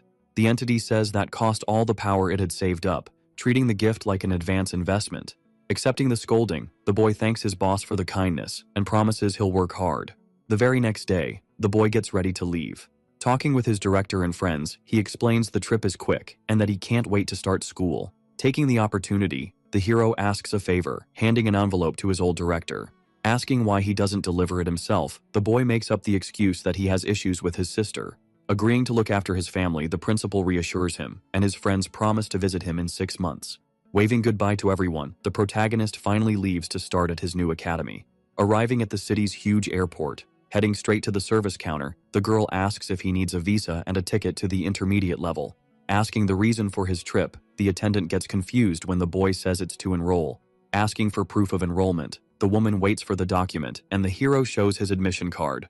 Recognizing the card, the employee is shocked, revealing it's an ID card from Dawn Academy. Impressed by the situation, the girl can barely believe a boy who looks so ordinary got accepted. Just waiting for an answer, the boy stands there without understanding her over-the-top reaction. Asking if he doesn't need an acceptance letter, the attendant apologizes for being rude. Pointing the way to the plane, she explains that with his status, flights to the intermediate level don't require a ticket. Already inside the plane. In first class, he wonders if this is just another one of Dawn Academy's perks. Thinking about the challenge waiting for him, he only thinks about not letting anyone down as the pilot announces they'll arrive tomorrow. Standing at the academy entrance, the boy thinks the place is grand, but strangely quiet. Looking for info at reception, he asks where new students should register, and the staff member asks for his card. Looking over the file with the protagonist's name and photo, the man seems to recognize him right away. Catching the boy off guard, the upperclassman says he was waiting for him, but the newcomer insists he doesn't know anyone there. Explaining the situation, the guy reveals it's not him, but someone else who really wants to meet him. Taking the hero to a courtyard with a strange stone, the upperclassman tells him to stand in the middle and touch the tablet. Curious about the place that looks like a secret passage, the boy asks what that is. Touching the stone with his card, an energy starts to glow, and the upperclassman warns he might feel dizzy. In the blink of an eye, the scenery changes completely, and the two of them appear somewhere else. Explaining that the academy's real location is much farther away, the upperclassman says the person who called him is already waiting. Finally arriving at a gigantic white mansion, the guide simply announces they've reached their destination. Announcing their arrival to Miss Lin, the guide says he brought the person she asked for. Inside the room, a white-haired girl sits calmly with two more people by her side. Greeting the boy by name, the young woman asks if he still remembers her. Recognizing her face right away, the hero confirms she's the girl who saved him in the Forbidden District. Right after that, one of the assistants transfers the money to the guide, who says goodbye and leaves the two of them alone. Asking why he was called, the boy barely starts talking when a green-haired guy cuts him off. In a tone of pure contempt, the brute calls him a filthy commoner, demanding to know who gave him permission to come close. Defending her guest, Lin tells Kui Ming-cheng to shut up, warning that the hero is her guest. Inviting the boy to sit down and talk, the young woman tries to calm things down, but he refuses. Summing it up, the girl explains her guild is short-staffed, and that's why she wants to recruit him. Making an offer he can't refuse, the veteran offers 30 million, leaving the hero in shock. Completely outraged, the brute yells that amount could hire 3 rank B speakers. But the young woman stares at her subordinate with a deadly look and asks, since when he's the one making decisions for her. Totally terrified by her reaction, the guy stammers and tries to apologize, wondering who the hell that newbie is. Just watching the scene in silence, the purple-haired assistant doesn't even seem surprised by her boss's outburst. Trying to convince the boy, the veteran says he just arrived and probably hasn't joined any guild yet. Thinking about the offer, the hero admits he'd be lying if he said he wasn't tempted, but wonders why she'd do that. Suddenly, a voice comes over the loudspeaker calling all new students to the meeting hall. Seeing the offer came out of nowhere, the young woman suggests he think it over and that he choose her as his mentor. Agreeing to think about the offer, the boy still seems a little unsure about what to do. Then Lin asks her assistant to take the hero to the meeting hall. The assistant confirms. Now in the huge meeting hall, several students are already seated, waiting for the event to start. At that moment, a blonde guy with an arrogant look thinks he always stands out. Think about how he heard that the Lin family's oldest daughter is there, and that, if he can marry her, business will take off. Sizing up the newbie, the blonde guy thinks he's pathetic and decides to sit next to him to look even better. When they get to the stage, a gray-haired man says he's got things to do, and he'll keep the speech quick. Introducing himself as Jiang Hui, the semester's instructor, he warns that he won't hold anyone's hand. Explaining that if they were accepted, they were already considered geniuses at some point, the instructor tells everyone to forget their old glory. Summing it up, the man says the rift is like a hunt where a speaker can be the hunter or the prey. Going over the school's resources, the instructor explains they can learn more in the library or train in the rooms. He also mentions that every week different teachers give lectures so students can sharpen their skills. Giving one last piece of advice, the man tells them to learn whatever they want, because the more they understand the rift, the stronger they'll become. Noticing there's no fear in their eyes, the master praises the newbie's ambition and says they passed the first stage. Making the school's reward appear, the instructor tosses several skill stones to the students. Totally shocked, the students recognize the stones, talking about how expensive they are. Absorbing the skill stone, the hero gains the Eye of Perception, a universal technique for detecting rift writing. Cutting the celebration short, the instructor announces they'll have 2 exams ahead, the first being to clear a rift. Revealing the second condition, the students need to reach rank D and awaken their potential, which makes everyone panic. With an arrogant smile, the blonde veteran brags that he's rank E5 and says getting to rank D will be easy. Thinking about his situation, the boy realizes that, being rank E6, he can't count on supplements. Asking the class for silence, the master explains that the school has special potions and will assign mentors. Right then, a white-haired figure appears in the doorway, drawing everyone's attention in the hall, leaving the newbies with their mouths hanging open. Introducing the veterans, the instructor reveals they'll be the freshmen's mentors during the admission exam. He explains that the new students can choose one of them as a supervisor to organize the entrance test. Seeing the white-haired girl, the newbies are stunned, barely believing they're seeing a famous figure in person. Whispering about the veteran, one of the students reveals she's the heir to the powerful Shenhua Guild. Thinking it over, the boy thinks about that Shenhua Guild, understanding how important the veteran Lin is. Without wasting time, one of the students straight up confesses to the young woman, saying he enrolled in the school just for her. Smiling calmly, the girl turns him down, explaining she's from the magic department and doesn't have much to teach. After that, several other students try their luck, but they all get turned down the same way. Watching the scene, the other girls comment that the guild's standards are way too high and decide to pick another veteran. From a distance, the instructor looks frustrated with the situation, thinking about that girl Lin En and how she makes things complicated. Giving the veteran a warning, the instructor says she needs to take at least one new student this year. With a cold, determined look, the young woman seems to get an idea. Her gaze locks onto our boy, who gets completely awkward, not knowing what to say in that situation. Seeing that everyone before him got rejected, the blonde guy fills up with confidence, sure his chance has come. Pure arrogance, the guy brags about his looks and talent, believing there's no way he'll get turned down. But before he could make his move, the hero stands up and calls the veteran Lin En by name. Saying he's looking not just for knowledge, but also to be by her side, he asks her to be his supervisor. Seeing it, the veteran looks visibly surprised. Mocking the situation, one of the students says the guy didn't learn his lesson, and that with that useless intro, she'll refuse. To everyone's surprise, the young woman simply says yes, leaving the student jaw-dropped. The girl says he's the chosen one. Completely shocked, the blonde guy yells in disbelief, wondering what her selection criteria even is. Now in the mission hall, the hero asks why she chose him. Questioning the logic, he says a guild that big shouldn't need a newbie like him. Revealing a bit of her reasons, the veteran admits she recruited him not just for the guild, but also for personal reasons. Explaining that she's already set everything up, the girl says the focus now is on how to pass the entrance test. Pointing to the side, she shows who the other team members are for the challenge. In front of the boy, 4 figures appear, his teammates for the test. Getting everyone's attention, one of the girls suggests they introduce themselves to start the mission. Introducing herself as Su-han, a level 5 rank C, the woman says she'll be the test examiner. Right after that, the blonde girl introduces herself as Liu Wei, in charge of treating the team's injuries. Introducing herself as Zhao Lin, the archer says she'll handle long-range support. In an arrogant tone, the warrior introduces himself as Li Rui, a level 3 rank D, the team leader.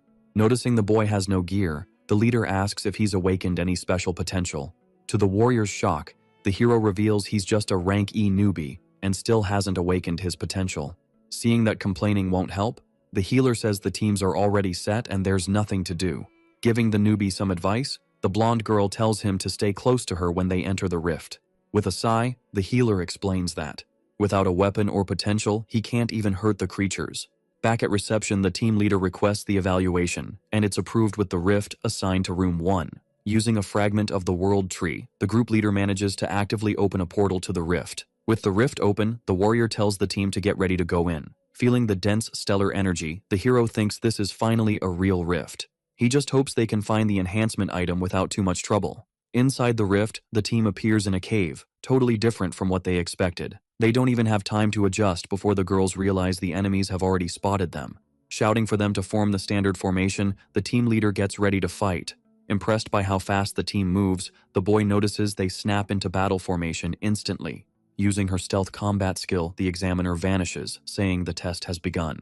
Yelling that the enemies are coming, the team leader braces for the first attack. Seeing the rank D shadow demon wolves, the warrior pushes to the front line, holding the attack back. With a shield, he blocks the creature's bite, realizing its sharp sense of smell gave them away. Supporting from afar, the archer uses her Gale arrow skill, hitting the wolves with a rain of arrows. The team leader uses his frenzied slash skill, but thinks the enemies are way too weak. Charging into the pack, the warrior overextends, and the archer yells at him to wait. Caught off guard, the archer gets bitten on the arm by one of the wolves that slipped through.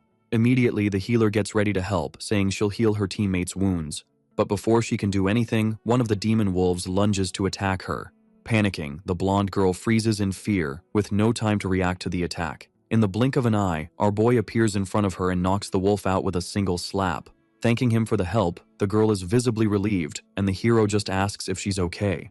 Suddenly, a system notification pops up showing he gained 1 proficiency point. Seeing the fallen wolf, the boy realizes he only gets souls by killing the beast personally. Figuring the stronger the target, the more souls he gets, the protagonist decides to go after the big one in the back.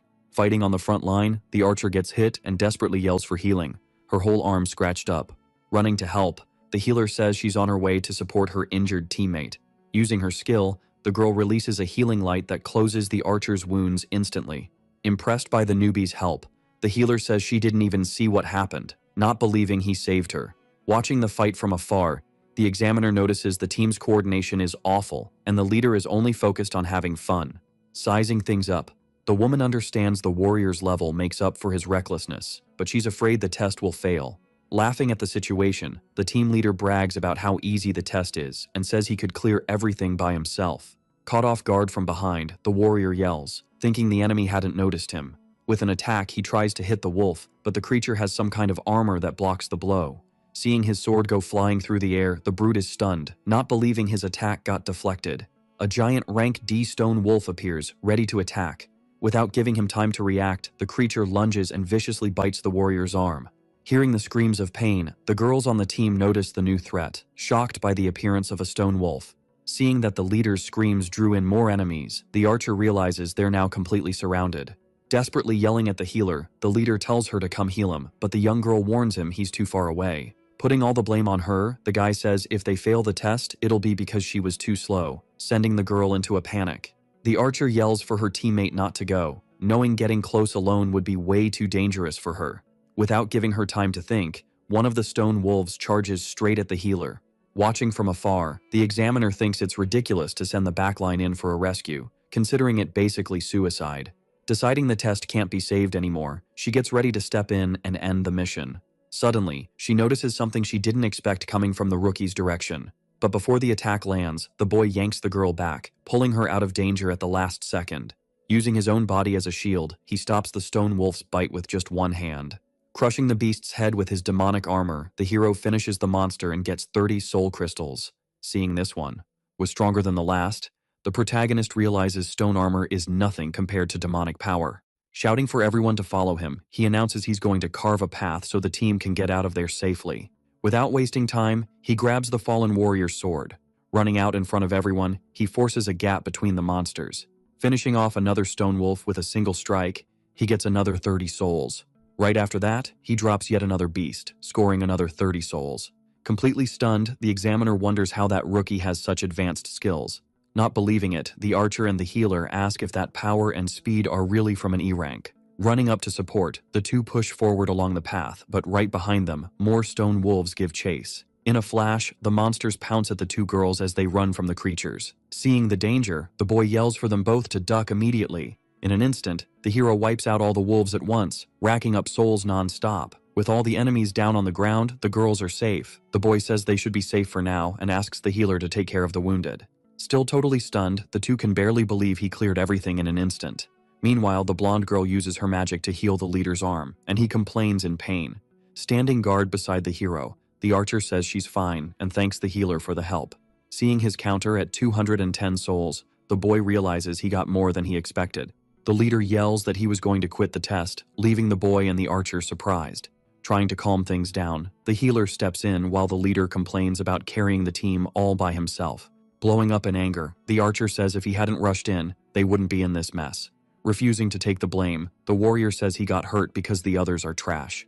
With an evil grin, he says if they want him to be the vanguard, they'll have to beg for it. All of a sudden, the boy simply tells him to wait there, leaving the brute confused. Taking the lead, the hero says he'll be the vanguard himself and that they're going to finish the test together. Mocking the situation, the warrior asks if the boy really wants to be the team's tank. Explaining it's a rare chance, the protagonist says he can't leave before leveling up. Laughing in his face, the brute calls him an idiot, saying he'll be dust in front of the final boss. Agreeing with the rookie's suggestion, The girls on the team leave the leader completely shocked by the decision. Seeing the boy's skills, the archer says it's worth trying and she doesn't want to give up the spot. She says at least the hero is more reliable than someone who cries over a scratch. Calling the boy to leave, the archer tells the leader to stay there if he's not coming with them. Fuming, the warrior wonders how they dare ignore him and promises they'll regret it. Deeper inside the cave, more wolves rush in to attack. Firing arrows, the archer manages to nail both monsters right in the head. Celebrating that she stopped the beast's attack, she supports the team. Praising her good work, the boy finishes off the wolves, getting more souls. Warning them about an ambush, the healer points at a shadow wolf and the archer is already getting ready.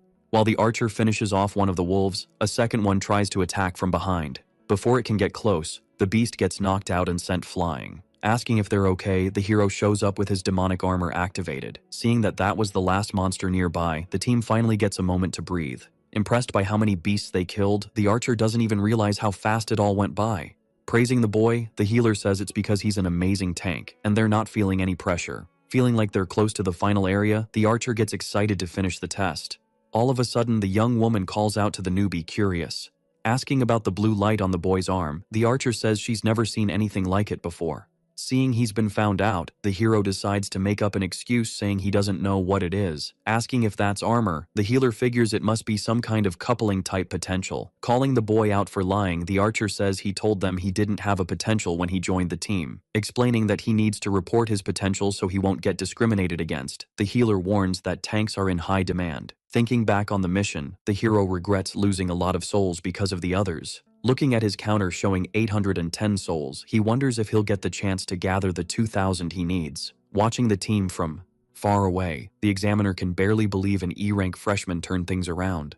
Seeing the team is about to finish the test soon, she finally understands why Lin En insisted on putting him on the team. Something catches her attention in the rear. Realizing it's the former leader, the woman wonders why he's following the team. Reaching the end of the cave, the team finds a dead end, looking like it's the final area. Not understanding what's going on, they wonder why there's nothing there, since it's supposed to be the boss room.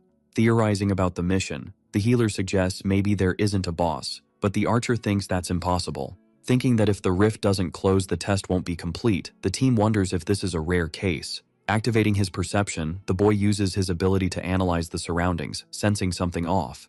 Shouting to everyone, he warns them about a threat that's way above them. Seeing a giant creature coming down from the ceiling, the monster slams into the ground, throwing everyone back with the impact. Realizing it's a trap, the team understands the enemies were planning an ambush the whole time. Slowly the dust settles, revealing the silhouette of a terrifying creature.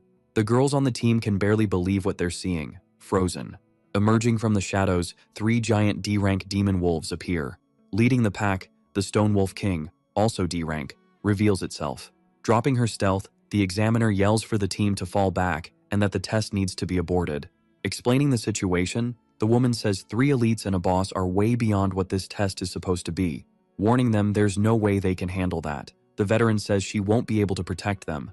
Thinking about the number of souls, the boy figures those monsters must be worth a fortune.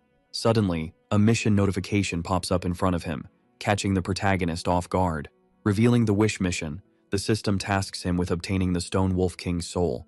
Remembering the contract, the boy understands the penalty for defying his boss is eternal punishment. So he realizes the system is cutting off all his escape routes, forcing him to fight.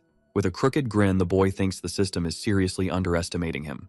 Turning to the veteran, he asks her to let him handle it. Activating his combat skill and the demonic armor, he says those guys are his. Yelling in panic, the examiner calls him an idiot, but the girls ask her to wait. Understanding that if the student insists, she has to respect his wish, the veteran backs off. Telling the girls to hide, the hero says for them to fall back if it gets too dangerous. Feeling the enemy's aura, he realizes they're on another level and that without his armor, he'd die. Strangely, the boy doesn't feel even a hint of fear in the face of that threat. Compared to the thing on his back, those guys are absolutely nothing.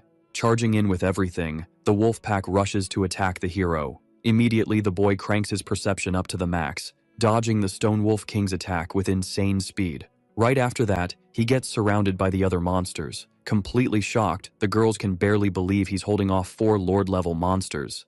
Seeing the scene, the examiner admits it's the first time she's seen someone fight a Lord bare-handed. The examiner already realizes that Lord-level monsters aren't that simple.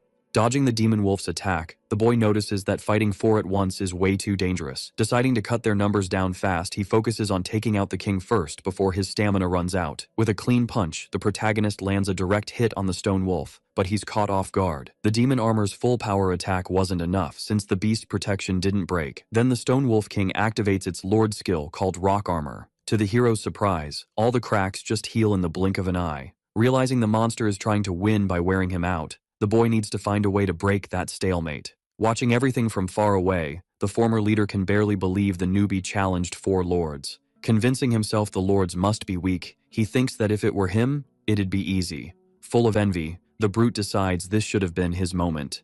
Reckless, the warrior charges in with his sword in hand, aiming straight at the boy, planning to accidentally kill the hero, then finish off the lord and secure his future. The protagonist just blocks the strike without the slightest effort. With a smirk, the boy says, "That was the perfect moment." Sidestepping, the hero lets the leader take the hit from one of the wolves coming right at them. Desperate, the brute tries to use his defense-boosting skill, but it's too late. Getting hit head-on, the guy goes flying, completely defeated. With his armor shattered and no strength left to fight, the warrior gets knocked out. Taking advantage of the distraction, the hero grabs the former leader's sword. With the weapon in hand, he charges at the creatures, saying it's time to end this. Using all his soul points, he decides to put everything into agility. With agility raised from 0 to 5, the system leaves him with only 10 souls left.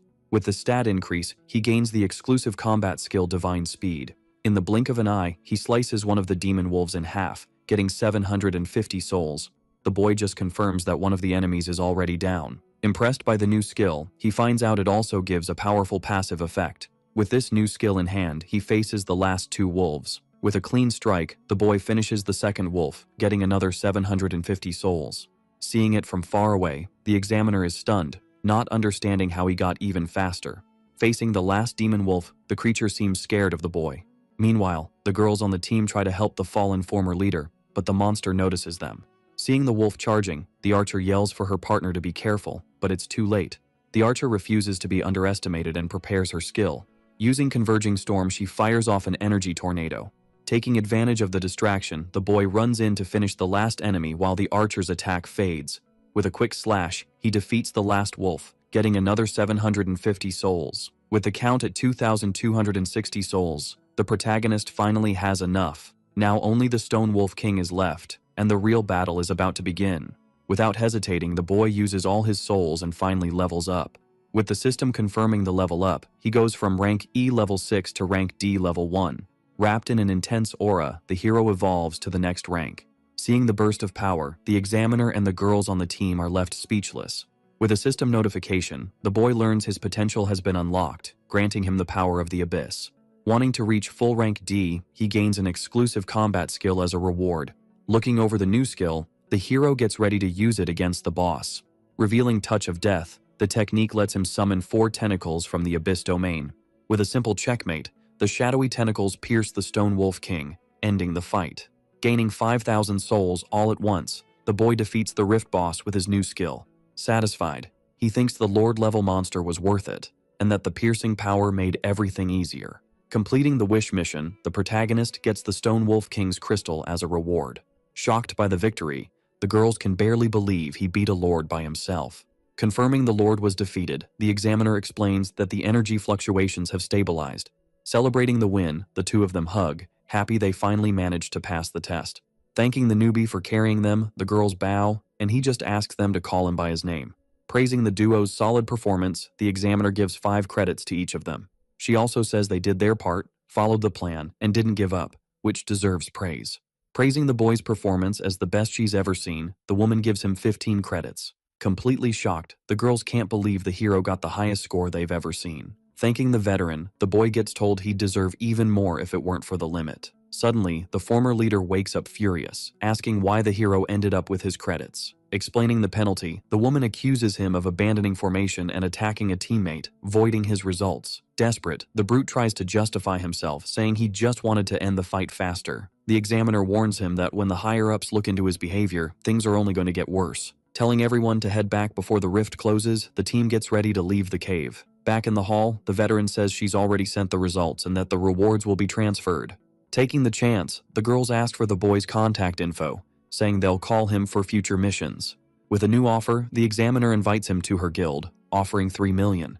Thinking it over, the hero refuses, saying he doesn't plan on joining any guild for now. Understanding that he's supposed to join the Shenhua guild, the woman says he'll be welcome if he changes his mind. Seeing the white-haired veteran coming over, the examiner comments that the test seems to have gone well. Calling out to the boy, Lin says she came to pick him up and asks what they were talking about, saying goodbye, the examiner. And the girls congratulate the protagonist on passing the test. Confirming she'd been waiting, the veteran says she didn't expect him to finish the test early. Showing the boy his new room, Lin points out a luxurious, nicely decorated space. Complimenting the place, the protagonist thinks the room is really good, and the veteran says he can ask for an even better one. Getting straight to the point, the boy says that now that he passed the test, she should tell him why she recruited him. The girl agrees to explain, saying she trusts him and that his performance in the test will shut certain people up. She explains she's only the official heir because her father was the former boss, but the guild has already split into 3 factions. To secure her position, she says she needs to rebuild her own loyal team with his help. Realizing she can't trust the old members, the hero asks why the hell she trusts him. Revealing she watched him in his fights, the veteran says what she values most in him is his obsession with power. The real reason comes out when the young woman asks if he isn't drowning in a massive debt. Explaining that she looked into his debt, she reveals that behind the small agency there's a big company. She explains that the head of that company is her rival, and that if the hero joins her, his data will be protected. Seeing that having a guild backing him is safer, the boy realizes he has no reason to refuse. Agreeing to help, the protagonist asks what he needs to do, and the young woman tells him to just go at his own pace. At that, the assistant makes a transfer to the boy. Surprised, he's stunned when he sees he received 5 million. Explaining that it's a sign of sincerity, the veteran says the rest will be paid later. Saying goodbye, the 2 girls leave him in his new room, and the hero thanks them for the help. Closing the door.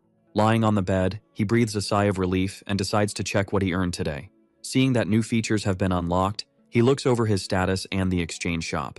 When he checks the attribute upgrade screen, he realizes the costs to level up are way higher. Noticing a new potential attribute, the hero is surprised to see it costs double what the other souls do. Thinking through his strategy, he realizes that raising attributes unlocks new skills. Deciding to test the new attribute, he spends 1,600 souls to raise his potential by 5. As expected, the investment was worth it, upgrading his touch of death and unlocking abyss space.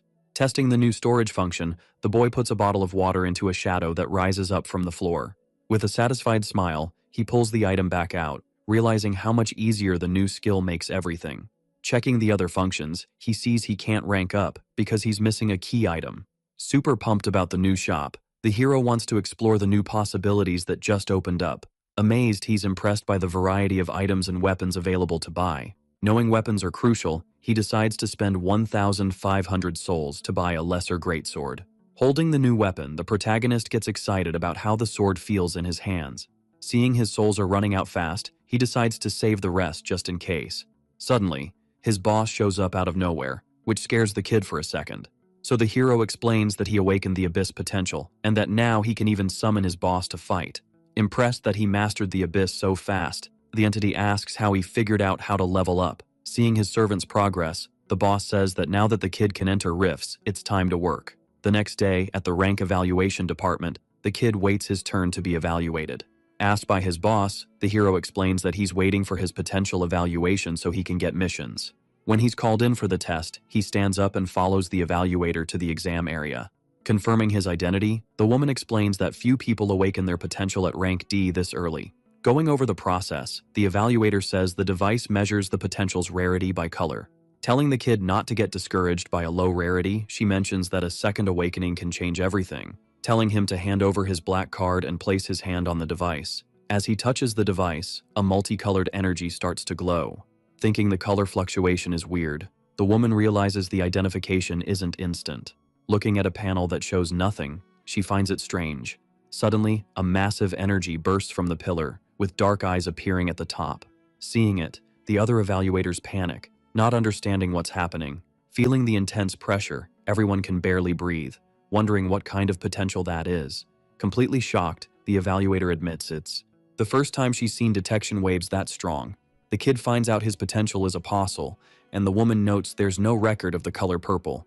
Revealing the name Apostle, the evaluator is surprised because it sounds like a job class. Explaining that the first awakening usually has incomplete names, the woman lays out how the system works.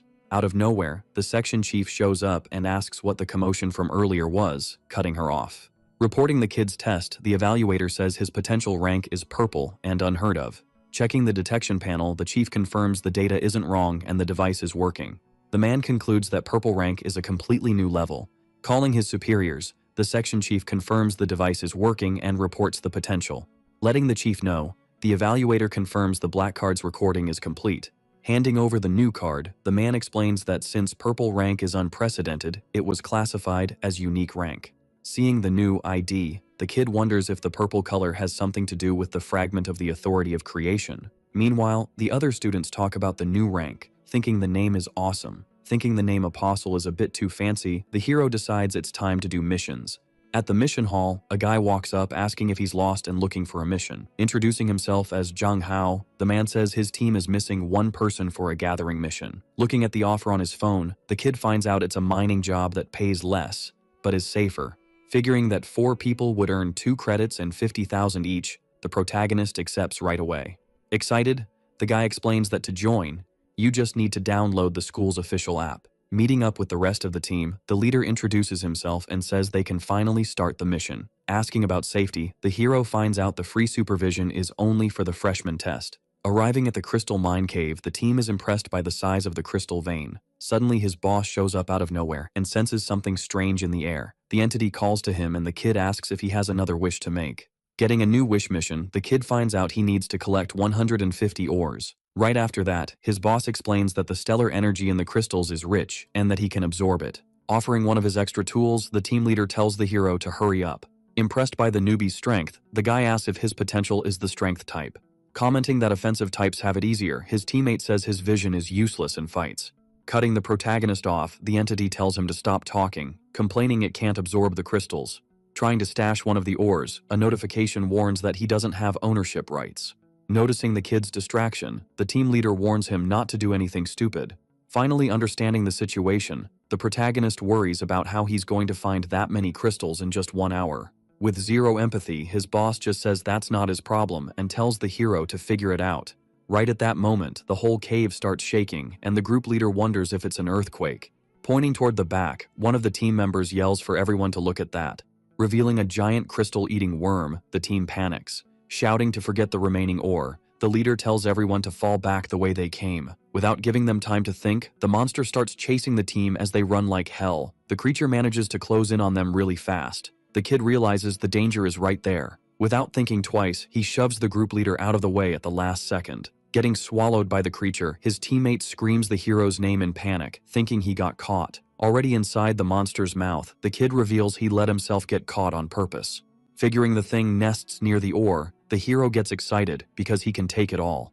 The kid jumps out of the monster's mouth and kicks the creature. Landing in a cave packed with crystals, his boss confirms his hunch was spot on, but the cave is full of other worms, and the protagonist feels relieved to have more souls to collect. Activating his combat skill, Touch of Death, the kid wants to test the limits of its power. Summoning several shadowy tentacles, he pierces all the worms at once, gaining 120 souls from each. Noticing the kid can control up to 6 tentacles at the same time, his boss praises his solid proficiency. Realizing Touch of Death is way more efficient, our hero notes the only downside is the usage limit. Since combat skills consume mental energy, a system warning alerts him that it's at a critical level. Even completely exhausted, the guy feels relieved he cleared out the smaller monsters and gets ready for the boss. Activating his divine speed, he slices the giant worm into pieces with a single attack, gaining 7,000 souls. Judging the servant's performance, the entity gives an approving score, but warns there's a long road ahead. With no time to waste before the rift closes, the hero uses his tentacles to mine the crystals from the monster. Since the mission requires 150 crystals in an hour, the kid orders his tentacles to mine fast. Counting the haul, the protagonist celebrates the total of 13,000 souls and concludes that soloing is the best thing in the world. Remembering that leveling agility and potential unlocked new skills, he decides to test other attributes. Spending 5,000 souls to reach D rank level 2, he also puts points into constitution, strength, and mental power. When he hits level 5 in strength, the system rewards him with the skill Powerful Strike, which boosts endurance.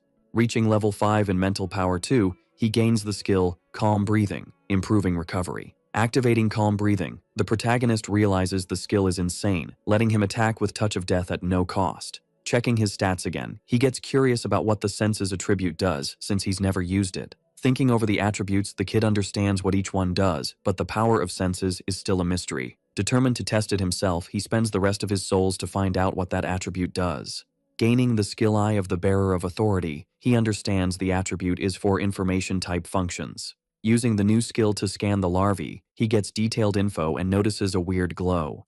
Immediately, he orders one of his tentacles to dig into the ground, telling it to unearth the glowing object. Holding the mutant crystal found in the Lord's body, the hero feels a strange energy that confuses his boss. Finding out it's a special enhancement material, he realizes his demonic armor can be strengthened. Shocked, the entity asks how he got that, since the enhancement method was supposed to be lost. Seeing the rift is about to close, the boss tells him they'll talk about it after they get back. Watching the portal close, the people outside panic, not knowing how the battle turned out. When he asks why there wasn't a rescue, the team leader finds out the worm's nest is way too complicated to risk it. Devastated, the guy blames himself for dragging the hero into the mission, thinking he caused the rookie to disappear. Suddenly, one of the students yells for everyone to look, pointing at the portal that just closed. Walking out calmly, the boy steps out of the rift like nothing happened, leaving everyone speechless. Running up in relief, the leader asks how he escaped, and the hero makes up that he got lucky getting stuck in the beast's teeth. Lying through his teeth, he says he came out of the monster's mouth and vaguely remembered the way, regretting losing the crystals. To everyone's relief, his teammate says the important thing is that he's safe, and the system announces the mission is complete. As a reward, he receives the crystal-eating King's Crystal. Meanwhile, at Tianlin Hospital at night, the boy's sister comes by to visit.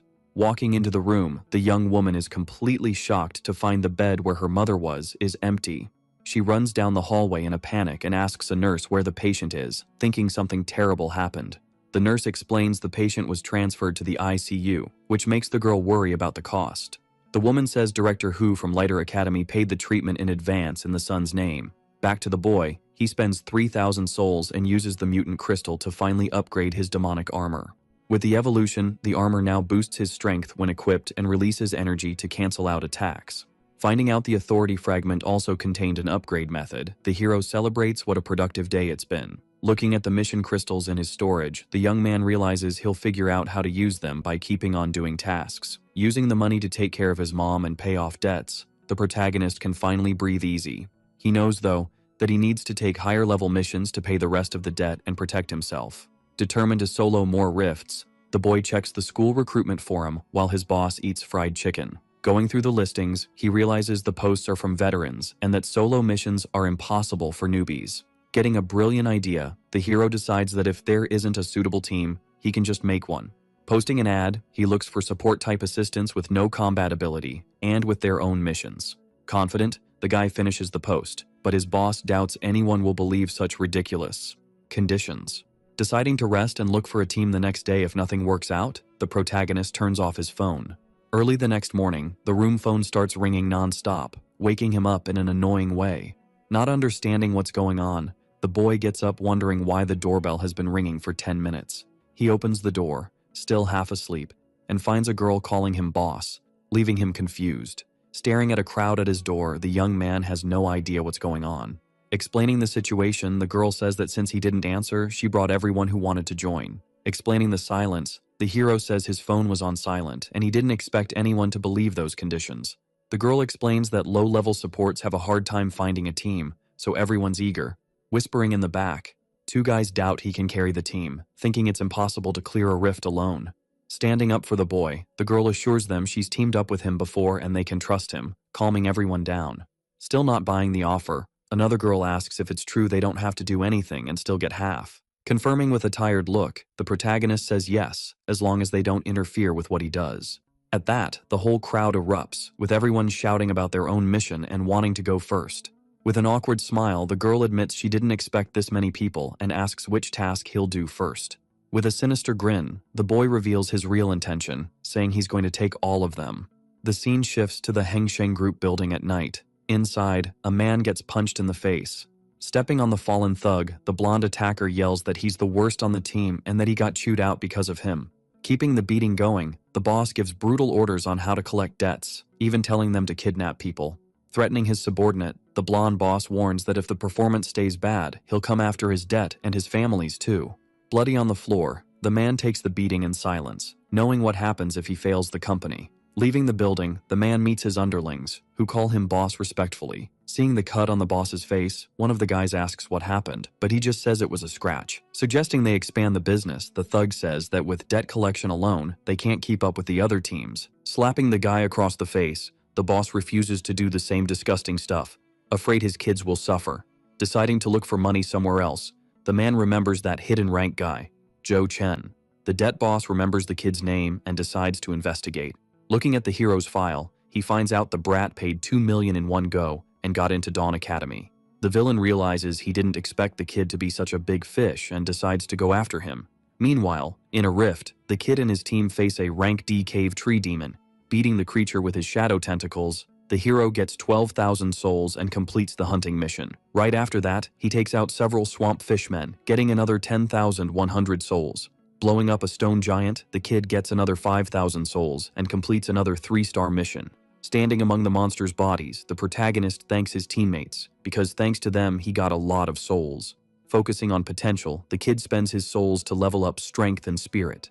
With the investment, his touch of death goes up to level 3, increasing his tentacles and the abyss space. He also gains Source of Fear, a skill that creates an abyss inside terrified targets to torment them. All of a sudden, his teammates scream in desperation as they get surrounded by crystal shell scorpions. Several rank D monsters appear out of nowhere, completely surrounding the group, and they have no idea where they came from. At that moment, the kid calls the creatures out. He asks who gave them permission to lay a hand on his teammates. Feeling that insane pressure, the monster panics, frozen in fear in front of the young man. Realizing his eye of authority can sense subtle states, the protagonist understands the enemy is feeling fear. Deciding to test the new combat skill, he activates Source of Fear. With that, several shadow tentacles burst out of the abyss inside the monsters, blowing them up from the inside out. Completely shocked by the scene, his partners can barely believe it, thinking the new skill is incredible. The kid thinks that as long as the enemy feels fear, he can control it and use the abyss to blow them up. Even with the win, he finds it strange he got so few souls, even though the enemies were strong. Only getting 2,100 souls in total, he realizes something is really wrong with the count. Saying the missions are over, the kid's partner says now they can turn everything in. Thanking them for the hard work, the protagonist tells the crew to rest and says he'll contact them later. Thinking about the low number of souls, he figures it's the system punishing him to stop easy leveling in low rifts. Since the academy restricts rank C missions, he worries about how he's going to level up, thinking about asking his senior for help. Suddenly, a message hits his phone, catching the kid off guard in the middle of his thoughts. Getting an offer of 100,000 to follow someone for a day, the hero refuses, thinking it's bodyguard work. Pushing the offer, the person explains they want company while shopping and raises the amount, but the kid refuses. The person admits there's a wild rift at the location and that they need protection. Surprised by the info, the hero gets interested in the offer for the first time. Then the next day, the scene cuts to an outdoor training spot. Asked by his boss why they're there, the kid explains he set up a meeting with someone. Seeing a man walking up, the hero asks if he's the one who sent the message about the job. But the debt boss appears out of nowhere and grabs the man, saying he's the person the kid is looking for. The guy takes off running, apologizing for the trap.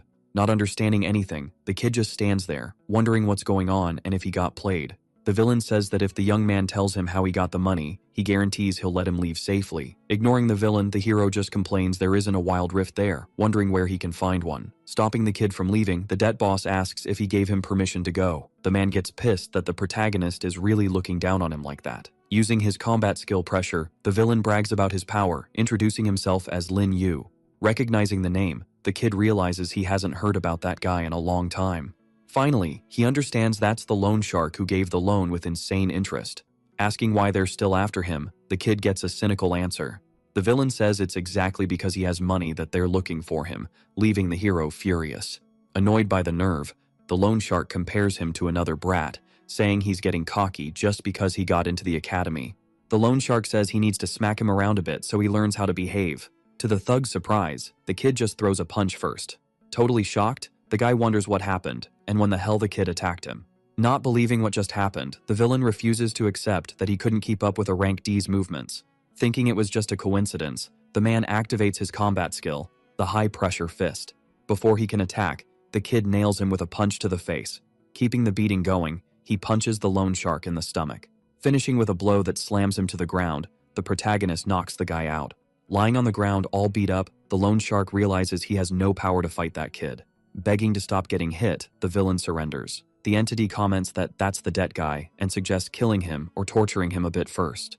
Refusing the suggestion, the hero says he still has things to ask and doesn't need to kill him yet. Panicking when he hears the word kill, the loan shark begs for his life, saying it was a misunderstanding. Without wasting time, the kid uses his fear skill.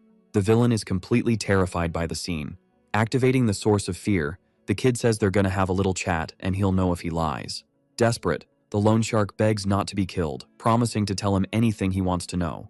Asking why he's being targeted, the hero hears a pathetic answer. Realizing the target has developed a lucky mindset, the system warns the kid, and he sighs.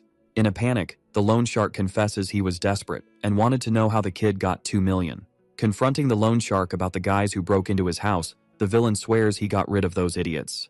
Seeing the eye of authority doesn't react, the kid realizes the guy isn't lying about that.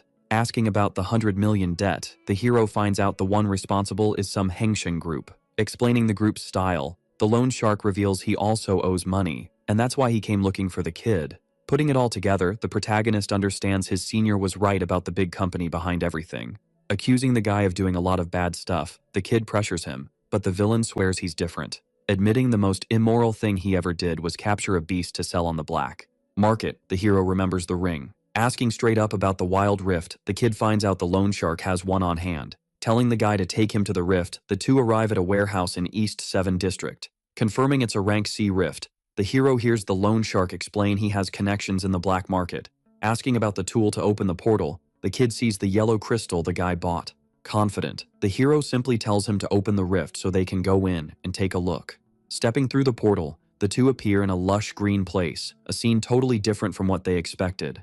All of a sudden, a new wish mission pops up, tasking him with subduing every enemy in that rift. Seeing the new mission, the kid celebrates, realizing finding a high-level rift was the right call. Trying to convince the kid to give up, the loan shark says it's dangerous, but Zhou Chen says he's going to conquer the rift. Completely panicked, the man explains they'd need at least 5 rank C oracles. Revealing his past, the guy says he used to be part of a conquest team, and that's common sense. Thinking the joke isn't funny, the loan shark tries to leave, but stops when he realizes something's wrong. Showing the crystal that opens the portal, the hero calls out to him, asking if he was looking for that. Correcting the loan shark, the kid says he's going to conquer the rift alone, and the other guy doesn't have permission to interfere. Moving forward, the protagonist pushes on, leaving the loan shark with no choice but to follow. They arrive at a place full of demon monkeys. Terrified by how many there are, the loan shark explains they're cruel and live in groups. Surrounded by the monsters, the man screams in desperation that they're going to be eaten alive. But the kid thinks having a whole pack right there is actually pure luck. Activating the skill, he leaves the loan shark completely confused and terrified. With his shadowy tentacles, he pierces several demon monkeys all at once. Completely stunned by the scene, the loan shark can't believe what he's seeing. Meanwhile, more monsters keep charging in without fear. The horde of demon monkeys surrounds the kid. Watching the massacre, the loan shark is in shock, unable to believe rank C beasts are getting killed instantly. As the hero keeps fighting, the loan shark finally understands. This is how he makes money. Pushing through the forest, the boy keeps moving forward, leaving a trail of destruction behind him. With his tentacles, he finishes off another group of monkeys, earning 550 souls for each one. Keeping the massacre going, the protagonist racks up souls by clearing the area. Meanwhile, the loan shark wonders if that's really the kind of strength a rank D is supposed to have. The man admits that, honestly, he feels bad for that bunch of monkeys getting slaughtered. Watching his soul counter climb, the boy smiles, impressed by how many points he's getting.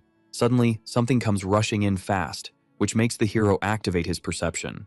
Out of nowhere, a giant white demon monkey tries to attack the kid. Using his level 3 touch of death, the protagonist summons his tentacles to defend himself, trying to pierce the creature. To the boy's surprise, the tentacles can't break through the beast's skin. With a massive impact, the monster throws the boy and the loan shark far away. Telling the guy to hide, the hero gets him out of the way while the loan shark obeys without thinking. Staring down the giant creature, the boy realizes he's finally found the boss of that rift. Using the Eye of Authority, he identifies the monster as the Demon Monkey Boss, a rank C variant. Activating the skill, the beast goes berserk, dulling its sensitivity to pain and losing its fear. Mocking the monster, the boy asks if it got mad because he killed its underlings. Summoning his sword, the protagonist says it'll be joining its buddies soon enough. Charging in with everything, the demon boss tries to nail the boy with a punch. The impact only cracks the ground, while the hero dodges with insane agility. Leaping over the monster, the boy gets ready to counterattack. Activating his divine speed, he moves so fast the monster can't even keep up. With a flurry of high-speed slashes, the hero hits the beast several times, leaving it dazed. Watching from far away, the loan shark can barely believe that technique, wondering if it's really rank D. Completely stunned, the guy wonders who the hell that kid is, fighting the boss head-on. The hero keeps fighting, focused on taking down the Rift boss. Unleashing a rain of strikes with his sword, the boy hits the demon boss from every side. Feeling the pain from the attacks, the monster's berserk state fades and the system confirms fear. Taking advantage of the beast's fear, the hero activates his skill source of fear. Wrapping the monster in a terrifying illusion, the creature panics. The demon boss is completely frozen, unable to react. Not giving the enemy a chance, the boy summons his tentacles and pierces the beast's chest. Landing on the ground, the protagonist says that, as expected from a rank C boss, its skin was thick. Completing the wish mission, the system rewards him with the demon monkey boss's pure crystal. Holding the new crystal, he wonders what the 3 he has are for, and the system notifies him about upgrading. Deciding to use the 3 rare crystals, the boy spends 3,000 souls to upgrade them into an accessory. Getting a new rare item, the Lucky Hunter. He finds out he now has a higher chance of getting materials. Completely shocked, the loan shark walks up calling him Big Bro and asking for orders. Asking if the beasts are worth anything, the hero learns that rank C materials are rare on the black market. Telling the guy to handle the harvesting, the loan shark says he can deal with it and that the boy can leave it all to him. Checking his final status, the protagonist sees he's now level 9, with plenty of missions left. Checking his stored gear, the boy sees his greatsword and the Lucky Hunter. 2 hours later, in a warehouse at the docks, the debt boss Lin Yu arrives for a meeting. Welcomed by Boss Wang, the two greet each other like old business partners. Shaking hands, Boss Wang says it's rare for the other guy to come so late and says he's been looking forward to it. Seeing someone behind the loan shark, Boss Wang gets confused, not understanding his partner's attitude. While the boy stares at the two of them, Boss Wang asks if old Lin is getting into new business. Praising the hero like top-shelf merchandise, the man offers his services, saying he knows buyers. Before he can keep going, the loan shark grabs the guy's hand with brutal force, making him stop right away. Staring at his partner with a deadly look, Lin Yu warns that they're there to discuss only Rift business. Completely terrified, Boss Wang wonders what's gotten into Lin Yu and who that boy is. Apologizing, the man says he was just kidding and invites the two to talk. Now in the meeting room, Boss Wang asks what Lin Yu is selling, and he opens a box. Curious about what's inside, the loan shark opens the box for Boss Wang. Shocked, the man can barely believe what he's seeing. Seeing the box full of monkey demon materials, the guy asks where old Lin got that stuff. Offering $1.5 million, Boss Wang tries to lowball him, saying rank C materials are hard to come by. Stunned by the price, the kid finally gets why the Academy controls materials so tightly. Haggling over the price, the loan shark says rank C materials are worth way more and threatens to find another buyer. Giving into the pressure, Boss Wang raises the offer, and the loan shark still asks for more, settling at $2.5 million. Warning that if people find out he has rank C materials, the big clients will stop coming, the loan shark talks him into it. Sealing the deal, the two finally wrap up the business, with Boss Wang promising to keep the loan shark in mind. Walking along the docks, the kid and the loan shark leave the warehouse after a successful negotiation. Seeing the instant transfer on his phone, the protagonist smiles, feeling like luck is on his side. Before he could leave, the loan shark calls out to him, asking if he needs anything else. All of a sudden, two men in suits show up, saying they finally found the boss, leaving the kid confused.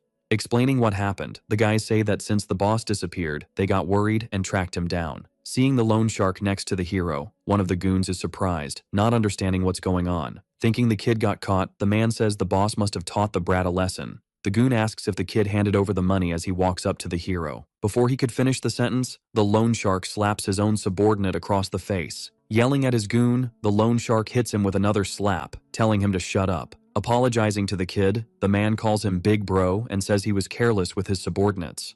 Offering $1 million to the loan shark, the hero says he'll split the money with him as payment. Thinking to himself, the kid doesn't get why he gave so much money, since the guy didn't do anything. Saying goodbye, the protagonist turns down the ride, saying it wouldn't look good for them to be seen together, and leaves. Asking why the kid let the loan shark go, his boss says he would have kept him as a slave. Watching the kid walk away, The goon asks what's going on, and the boss says it's a long story.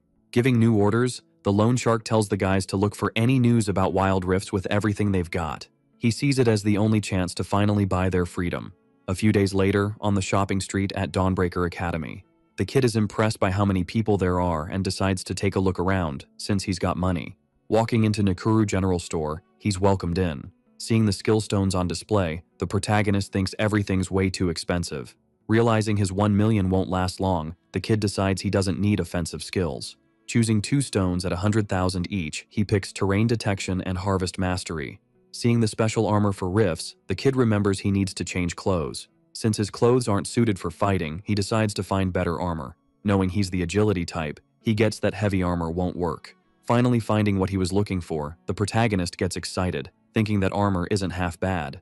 Suddenly, a weird-looking figure appears behind him, praising his good taste. Introducing the armor as his masterpiece, the man says it's light and durable. Saying the outfit would look better if he fixed up his image, the hero realizes his hair is long. Revealing he's the best stylist on the street, the man offers to cut the kid's hair. With the total coming to 910,000, the stylist thanks him, and the hero leaves with a new look. Checking out his new look, he says the outfit is comfortable, feeling way more confident. Catching the attention of a group of girls, they wonder who that handsome guy is. Seeing people's reaction, his boss says he doesn't understand how humans think. Handing a frilly outfit to his boss, the hero says he picked out clothes for him, but the entity refuses. Insisting he try it on, the kid says giving it a shot won't kill him. Just then, someone shows up and gets the hero's attention. It's his senior, Lin En, who looks surprised to see him. Commenting on the coincidence, the hero says it's been a while since he's seen her, and the girl says she barely recognized him. Seeing the two of them together, a group of girls says they look like the perfect couple. Pulling the boy by the hand, she says, there are way too many people there and they need to find somewhere quiet. Once they're in a cafe, the senior says a lot happened while she was away. Impressed by how much the boy has improved, the young woman says she's really good at spotting talent. Feeling embarrassed for not knowing anything about how much he's grown, the senior apologizes.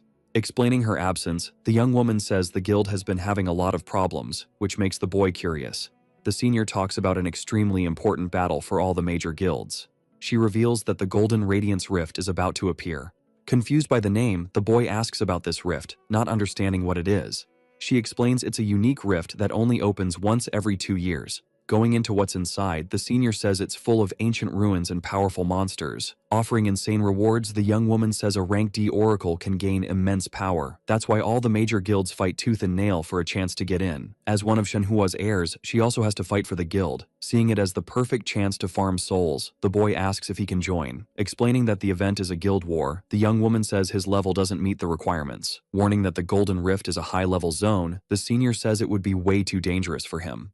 Still pushing the idea, the boy asks if there really isn't any other way in. Revealing a loophole, the young woman says the logistics team doesn't take part in the fighting. Confirming the decision, the senior says the rift should appear in 2 weeks, and that she's already sent him gifts. Thinking about the 2-week deadline to get ready, the boy realizes his only focus has to be leveling up. When he gets to his room, he finds a purple box, wondering if it's the senior's gift. Opening the package, the hero finds several high-quality stellar energy supplements. Shocked by how valuable the items are, his boss reminds him he can't use them to level up. Knowing he can't return them without explaining his method, the young man refuses to sell them on principle. All of a sudden, a brilliant idea pops into his head. 2 days later, on a rank D subjugation mission, the protagonist enters another rift. Right then, his phone starts ringing. Answering in the middle of the fight, he hears his old teammates freaking out over the gifts. Saying he doesn't need that many, the boy says it'd be a waste to just let them sit there. As he finishes off 2 cave spiders, his friends cheer, saying they'd walk through fire for him. Talking about their brutal training, they sound confident, but then they notice the noise on his end. Facing a giant cave spider, the hero says goodbye, telling them he'll see them later. Using his tentacles, he takes down the rift boss, gaining 900 souls. Shocked that he killed the boss while on the phone, his partners think he's way too savage. Counting his souls, the protagonist realizes the level restriction is holding him back. Determined, he decides he needs to try a new approach to get strong in time. Somewhere else, spending 50,000 souls, the boy buys a rift fragment to open a portal. Explaining it to his boss, he says the item showed up in the shop when he ranked up.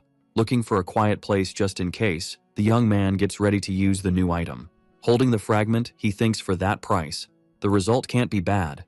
Ready to bet everything on it, the hero activates the rift fragment connecting to a place called Grilov's Treasure Hall. Seeing that look for the first time, the boy and his boss feel a strange aura. Without hesitating, he touches the glowing wall to finally enter the place. Realizing he got in without a tree fragment, he concludes this isn't a normal rift. Going by the name, the protagonist expected a maze but decides to stay alert for enemies. Suddenly, his boss warns him that something is coming. Right after that, two goblins appear from among the trees, strolling along like it's nothing. Identifying the goblins, the hero wrongly assumes the monsters can't be that strong, but in the blink of an eye, one of the goblins rushes in at an absurd speed. With no time to react, the boy gets caught off guard by the sudden attack. As he dodges, the other goblin is already getting ready to hurl a rock with force. With a quick reflex, he dodges the projectile, which blows a tree to pieces. Seeing the insane strength, the protagonist is stunned by the damage to the tree. Unable to believe the strength and speed the goblins in this place have, all of a sudden, a new wish mission appears, banning the use of his abyss potential. Completely panicked, the boy can't believe it. The secret mission requires him to clear out the treasure hall and survive until the second day. To make things worse, his death touch and abyss space abilities were banned. Seeing the goblin coming at him, the hero realizes he'll have to fight without his main powers. Dodging the attack, he watches the monster smash the floor with the impact. Realizing how insanely strong these creatures are, the kid understands that one slip-up could be fatal. Looking for an opening, he faces the goblins, hoping to find a chance to strike back. Our video ends here. If you liked it, leave your like. See you next time. Bye-bye.